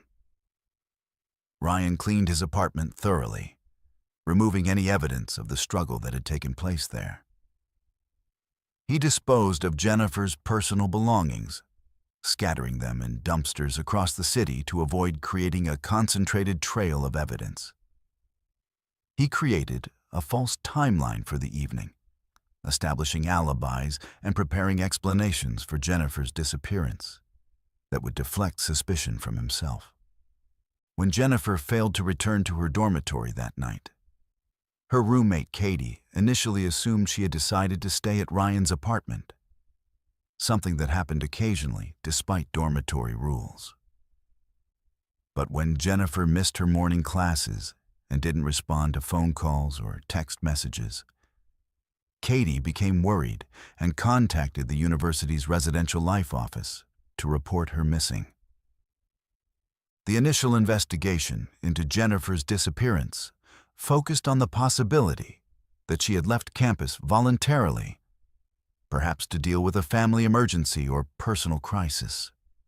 Ryan played the role of the concerned boyfriend perfectly, cooperating with campus security and local police while expressing worry about Jennifer's safety and well-being. He provided investigators with a detailed account of their evening together, claiming that Jennifer had left his apartment around 10 o'clock to return to her dormitory and that he hadn't heard from her since. Ryan's performance as the grieving boyfriend was convincing enough to deflect initial suspicion, and the investigation focused on other possibilities for Jennifer's disappearance. Police interviewed her friends and classmates, looking for signs of depression or personal problems that might have motivated her to leave school. They examined her financial records and phone usage, searching for clues about where she might have gone or who she might have contacted. The investigation expanded when Jennifer's parents arrived in Clearwater and began their own search for their daughter. David and Susan Walsh were devastated by Jennifer's disappearance and frustrated by what they saw as insufficient urgency from local authorities. They hired a private investigator and organized volunteer search parties, distributing flyers and conducting interviews with anyone who might have information about their daughter's whereabouts. Jennifer's body remained hidden in Eleanor Kowalski's garden for 3 months, while Ryan continued his charade of being a concerned ex-boyfriend, helping with the search efforts. He attended vigils and search parties, comforted Jennifer's friends and family, and maintained the facade of someone desperately hoping for her safe return. The psychological toll of maintaining this deception while living with the knowledge of what he had done began to affect Ryan's behavior. But the changes were subtle enough to be attributed to stress and grief. The discovery of Jennifer's body came about through a combination of persistence and luck. David Walsh had become convinced that Jennifer's disappearance was connected to her relationship with Ryan. Despite the young man's apparent cooperation with the investigation, David began conducting his own surveillance of Ryan, following him and documenting his activities in hopes of finding some clue about what had happened to Jennifer. David's surveillance led him to Eleanor Kowalski's property, where he observed Ryan making several visits that seemed to have no clear purpose. Ryan would arrive at the house, spend time in the backyard, and then leave without appearing to accomplish any specific task. David's suspicions were aroused by these mysterious visits, and he eventually contacted police with his observations. The police investigation of Eleanor Kowalski's property initially found nothing suspicious, but a more thorough search using cadaver dogs led to the discovery of Jennifer's remains in the garden behind the house. The condition of the body and the circumstances of its burial made it clear that Jennifer had been murdered, and the location of the grave immediately focused suspicion on Ryan, who had access to the property and had been observed visiting it multiple times. Ryan was arrested and charged with Jennifer's murder, but he maintained his innocence even when confronted with overwhelming evidence of his guilt. The trial that followed was emotionally devastating for Jennifer's family and friends, who were forced to relive the trauma of her disappearance while learning the horrific details of how she had died. Ryan's defense attorneys attempted to portray the killing as a crime of passion rather than premeditated murder, arguing that their client had acted in the heat of emotion rather than with calculated intent. The evidence against Ryan was overwhelming, including forensic evidence linking him to Jennifer's death and witness testimony about his controlling behavior during their relationship. The jury convicted him of first-degree murder, and he was sentenced to life in prison without the possibility of parole. But the conviction provided little comfort to Jennifer's family, who had lost their daughter to someone they had trusted and welcomed into their home. The case had a profound impact on the Clearwater community and the university campus, shattering the sense of safety that had characterized the town and forcing students and residents to confront the reality that domestic violence could strike anywhere. The university implemented new programs to educate students about healthy relationships and warning signs of abuse, and local law enforcement received additional training in investigating domestic violence cases. Jennifer's parents established a scholarship in her memory for students studying education, ensuring that her dream of teaching children would live on through others who shared her passion.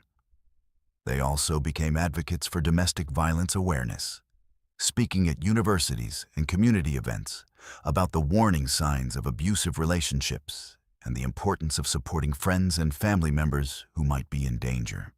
The case served as a tragic reminder that the people we trust most can sometimes be the most dangerous, and that love can become twisted into something deadly when combined with possessiveness and the inability to accept rejection. Jennifer's death highlighted the vulnerability of young women in college relationships and the importance of recognizing and addressing controlling behavior before it escalates to violence. Jennifer's grave was hidden for months, but some secrets refused to stay buried, as the people of Thornfield, Massachusetts, were about to discover when a 300-year-old mystery would prove that madness and obsession transcend the boundaries of time itself. Let's move to our 10th story. Thornfield, Massachusetts, was a town where colonial history lived in every brick and weathered shingle, where the past seemed to whisper from behind every shuttered window and beneath every moss-covered headstone. Population 2,934, where the oldest families could trace their lineage back to the Mayflower, and where the local historical society treated every artifact like a sacred relic. It was here that 38-year-old Dr. Elizabeth Kane, a historian specializing in colonial New England, discovered that some obsessions are so powerful they can transcend death itself. Dr. Kane had come to Thornfield in the fall of 2022 to research her book about burial practices in Puritan communities, drawn by the town's exceptionally well-preserved colonial cemetery and its extensive historical records dating back to 1692. She had rented a small apartment above the town's bookstore and had quickly become a familiar figure in the local library and historical society, spending her days poring over centuries-old documents and her evenings walking among the weathered headstones that held the stories she was trying to tell. The Thornfield Historical Society was housed in a converted colonial mansion that had belonged to the Blackwood family, one of the town's founding families whose influence had shaped the community for over 3 centuries. The society's president, Mrs. Dorothy Ashworth, was a descendant of the original Blackwoods and took great pride in maintaining the family's legacy and the town's historical integrity. She had welcomed Dr. Kane's research project enthusiastically, providing access to private family documents and records that weren't available to the general public. It was while examining these private Blackwood family papers that Dr. Kane first encountered the story of Cornelius Blackwood, a wealthy merchant who had lived in Thornfield during the early 1700s. Cornelius had been one of the town's most prominent citizens, owning several ships that traded between Boston and the Caribbean, and his wealth had allowed him to build the largest house in Thornfield and to wield considerable political influence in colonial Massachusetts. The initial documents about Cornelius painted a picture of a successful but unremarkable colonial businessman. But as Dr. Kane delved deeper into the family archives, she began to find references to behavior that seemed increasingly eccentric and disturbing. Letters from family members and business associates described Cornelius as becoming obsessed with death and resurrection, spending vast amounts of money on books about alchemy and the occult, and making increasingly bizarre statements about his plans for the afterlife. The most intriguing discovery was a series of letters written by Cornelius himself during the final years of his life, documents that revealed a man consumed by the belief that he could achieve physical resurrection through careful planning and the application of what he believed to be scientific principles. Cornelius had become convinced that death was merely a temporary state that could be overcome through proper preparation and the right combination of preservation techniques and spiritual practices. Dr. Kane's research revealed that Cornelius had spent the last decade of his life preparing for what he called his great experiment, an attempt to preserve his body after death in such a way that he could return to life exactly 30 years later. He had studied Egyptian mummification techniques, consulted with alchemists and occultists, and had even corresponded with European scholars who claimed to have discovered the secrets of eternal life. The letters described Cornelius's elaborate preparations for his death and resurrection, including the construction of a special burial chamber and the acquisition of rare chemicals and preservatives that he believed would maintain his body in a state of suspended animation. He had also made detailed arrangements for his estate to be managed during his 30-year absence, with instructions for his servants to maintain his house and his business interests until his anticipated return. Most disturbing of all were Cornelius's writings about the specific date he had chosen for his resurrection: October 31st, 1723. Exactly 30 years after his planned death on October 31st, 1693. He had calculated this date based on his study of astrological charts and occult texts, believing that the alignment of celestial bodies would provide the spiritual energy necessary for his return to life. The letters revealed a man who had become completely consumed by his obsession, spending his final years in isolation while perfecting his resurrection plan. Dr. Kane's investigation into Cornelius's death revealed that he had indeed died on October 31st, 1693, apparently from natural causes, though some contemporary accounts suggested that he might have hastened his own death through the use of exotic chemicals and preparations. The circumstances of his burial were highly unusual for the time period, with Cornelius having made specific arrangements for his body to be interred in a specially constructed chamber rather than in the town's regular cemetery. The burial chamber had been built in the basement of a large barn on Cornelius's property, a location that he had chosen because it would provide protection from the elements while remaining accessible for his anticipated resurrection. The chamber was lined with stone and sealed with a combination of wax and lead, creating an environment that Cornelius believed would preserve his body indefinitely. He had also arranged for various artifacts and supplies to be buried with him, including books, chemicals, and even food that he expected to need upon his return. The most chilling aspect of Dr. Kane's research was the discovery of documents describing what had happened on October 31st, 1723, the date Cornelius had chosen for his resurrection. According to family records and contemporary accounts, a group of Cornelius's former servants and business associates had gathered at the barn on that night, apparently believing that their former master might actually return from the dead as he had promised. The accounts of that night were fragmentary and contradictory, but they painted a picture of a gathering that had begun with skeptical curiosity and had ended in terror and chaos. Several witnesses reported hearing sounds coming from the sealed burial chamber, knocking, scratching, and what some described as muffled screaming. The sounds had continued for several hours, growing more frantic and desperate as the night progressed. The most detailed account came from a letter written by Thomas Whitmore, Cornelius's former business partner, who described the events of that night in terms that suggested he had witnessed something that had shaken his faith in the natural order of the world.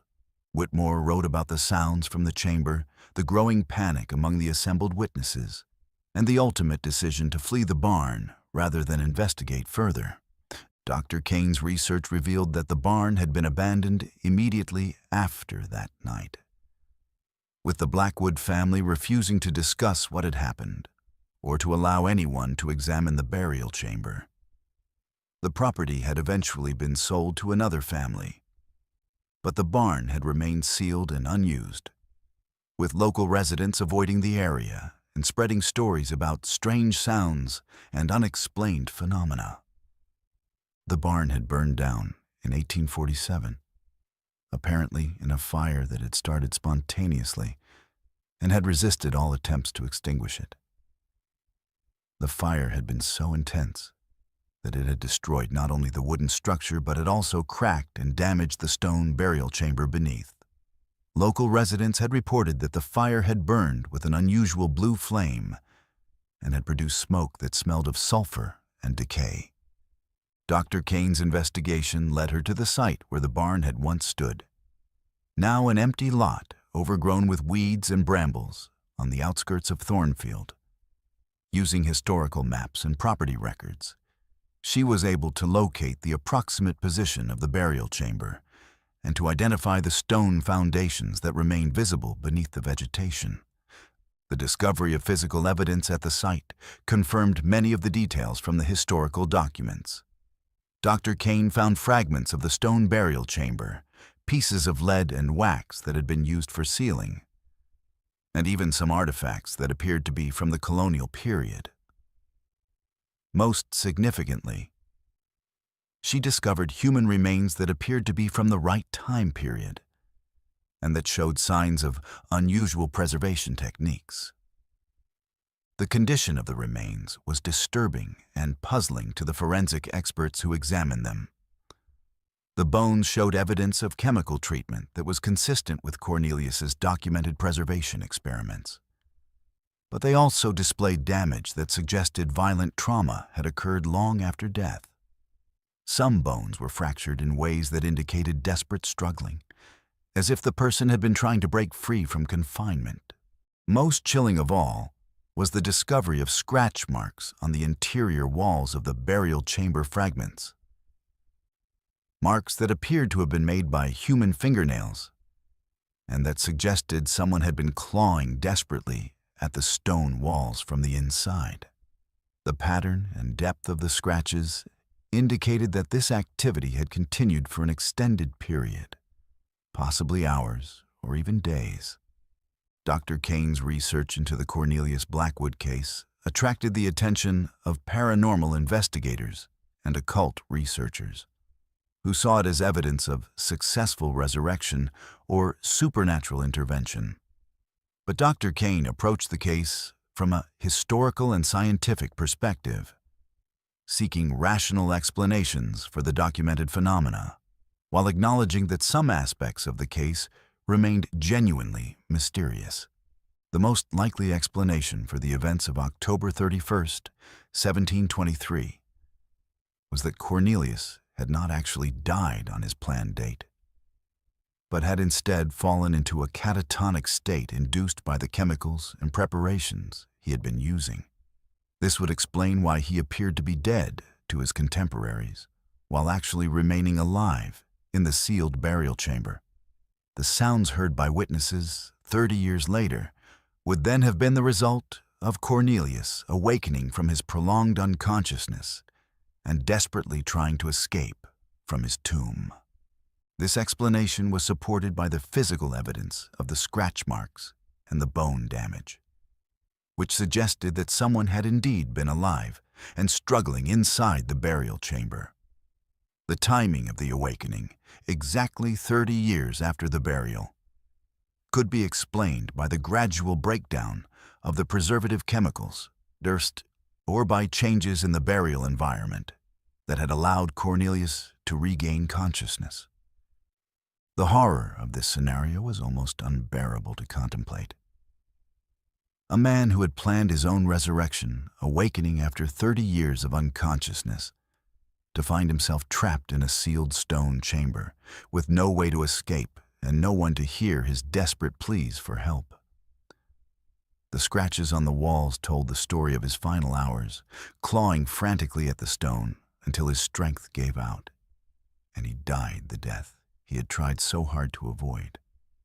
Dr. Kane's research into the Cornelius Blackwood case became the centerpiece of her book about colonial burial practices. But the psychological impact of the investigation stayed with her long after the book was published. She had spent months immersed in the story of a man whose obsession with death had led him to experience the most horrific death imaginable, and the knowledge of his suffering had affected her deeply. The case also had a profound impact on the Thornfield community, forcing residents to confront a dark chapter in their town's history that had been largely forgotten or ignored. The Blackwood family descendants struggled with the revelation that their ancestor had been involved in such disturbing activities, and some family members questioned whether the story should have been made public at all. Dr. Kane's work on the Cornelius Blackwood case established her reputation as a leading expert on unusual historical cases But it also marked the end of her research into colonial burial practices. She found that she could no longer examine historical documents about death and burial without thinking about Cornelius's desperate final hours in his stone tomb. And she eventually shifted her research focus to less disturbing aspects of colonial history. The site where Cornelius's barn had stood remained empty and avoided by local residents, who reported feeling uncomfortable when passing the area and claimed to hear strange sounds on quiet nights. The town eventually purchased the property and converted it into a small park. But visitors often reported feeling uneasy there, and the park was rarely used despite its convenient location.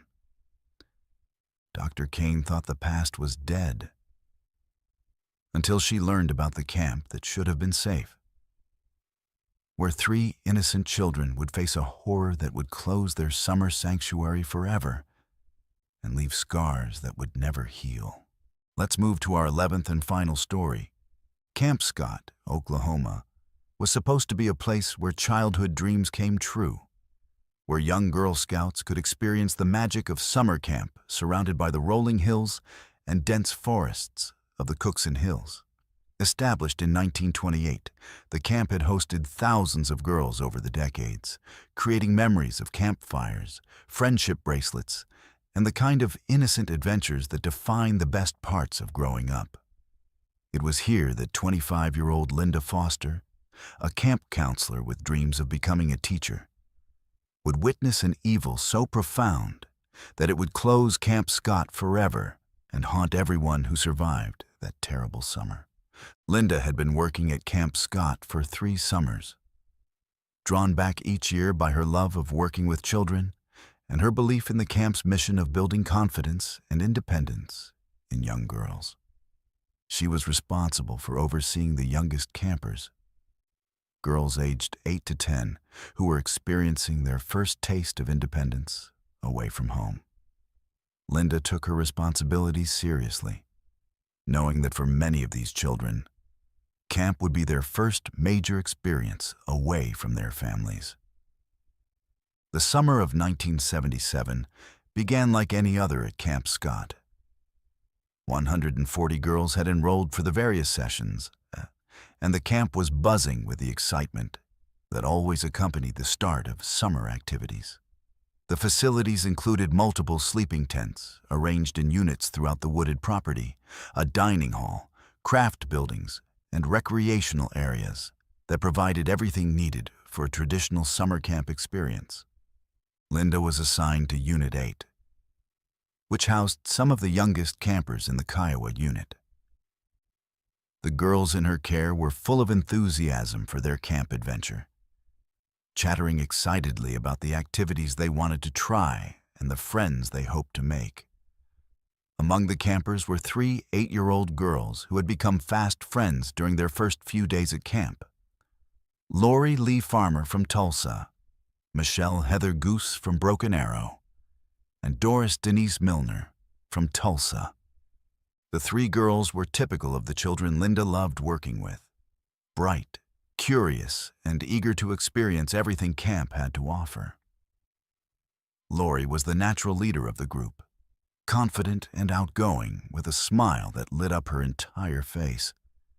Michelle was quieter, but equally enthusiastic, with a gentle nature that made her popular with both campers and counselors.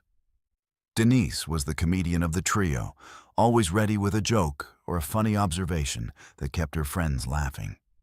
The first week of camp proceeded normally, with the girls participating in swimming lessons, arts and crafts, nature walks, and the traditional camp activities that had been part of the Camp Scott experience for decades.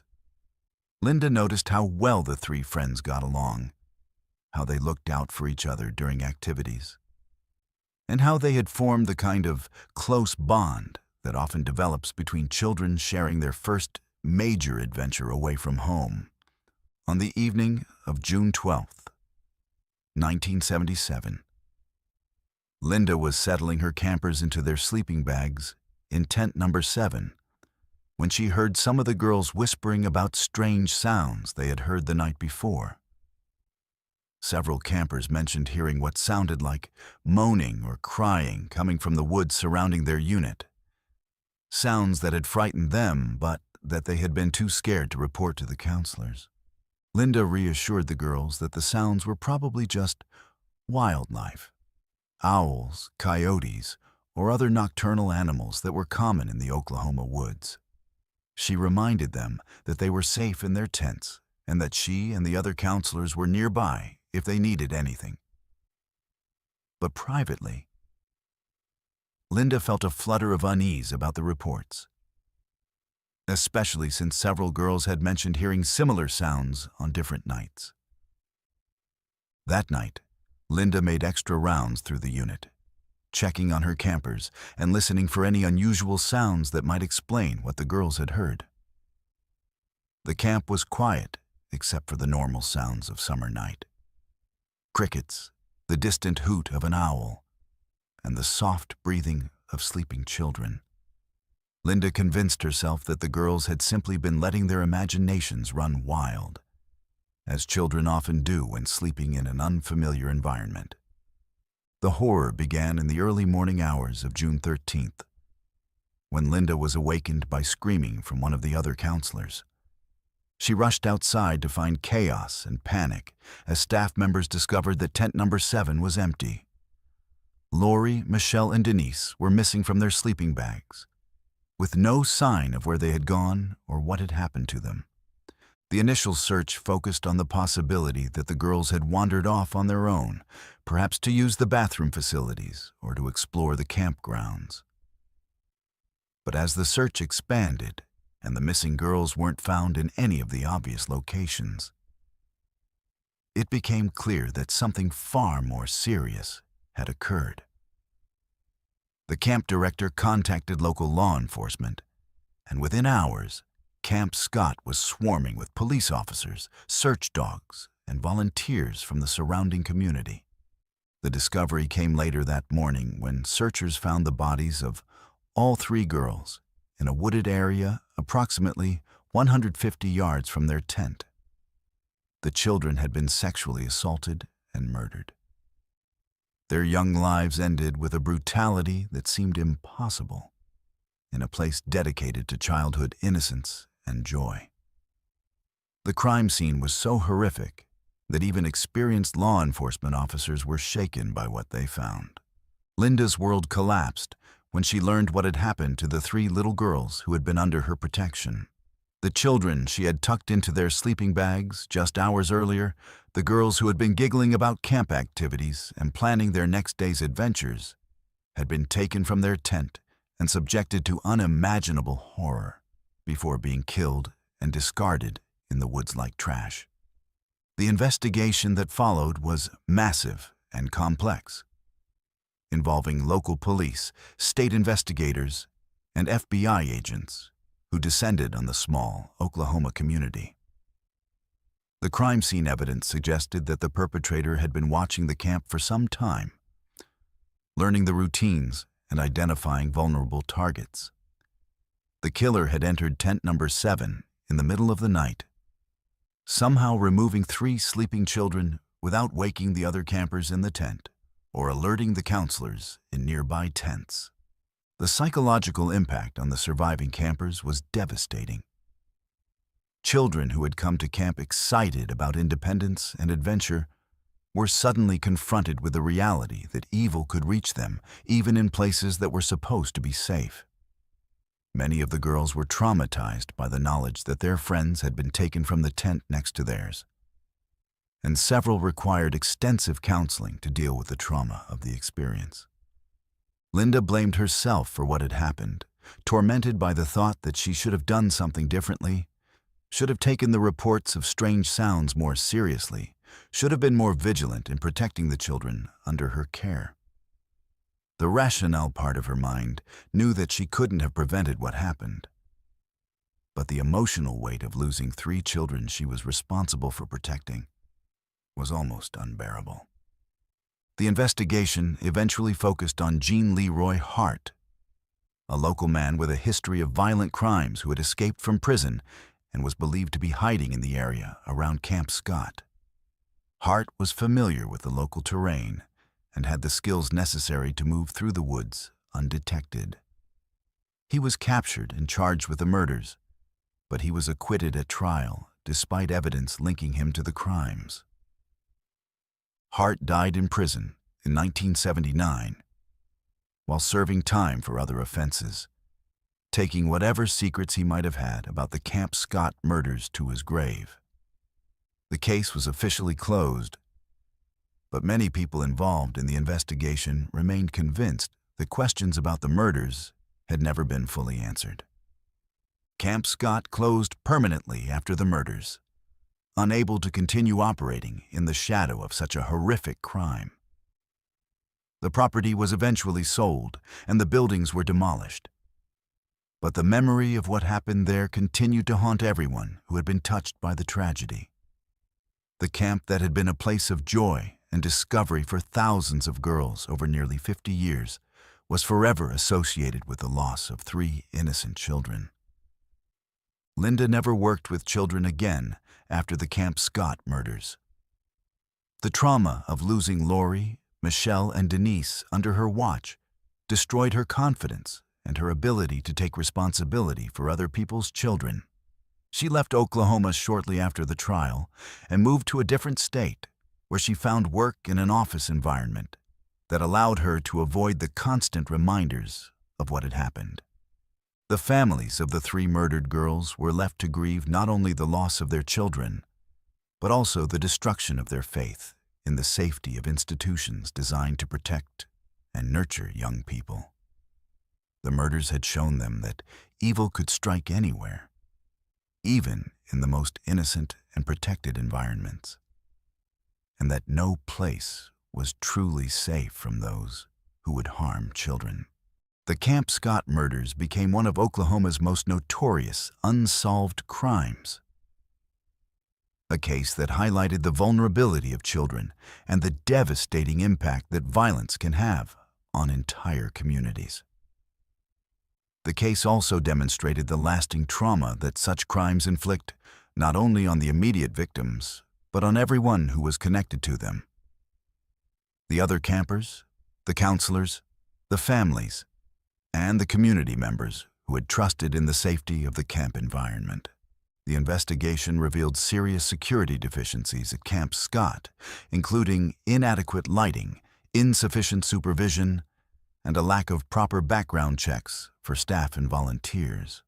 These revelations led to changes in how summer camps across the country approached security and child protection. But they came too late to save Lori, Michelle, and Denise. Linda carried the memory of those 3 little girls with her for the rest of her life, never forgetting their faces or their excitement about their camp adventure.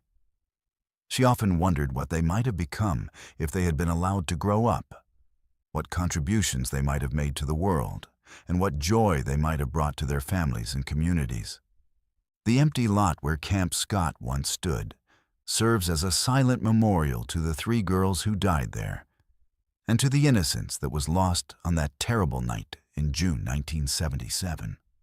Local residents still avoid the area, and those who knew the camp in its heyday speak of it only in whispers, remembering both the joy it once brought and the horror that ended it all. Trust your instincts. If something feels wrong, it probably is. Don't let politeness or the fear of seeming paranoid prevent you from protecting yourself and your loved ones. Check on your neighbors. Believe survivors when they speak out. And never assume that tragedy only happens to other people in other places. Subscribe to Verified Fears and hit that notification bell. Because in a world where these stories are real, staying informed might just save your life. Share these stories with someone you care about, because awareness is the first line of defense against becoming the next victim. Stay safe, stay vigilant, and remember, the most dangerous monsters are often the ones who look just like us.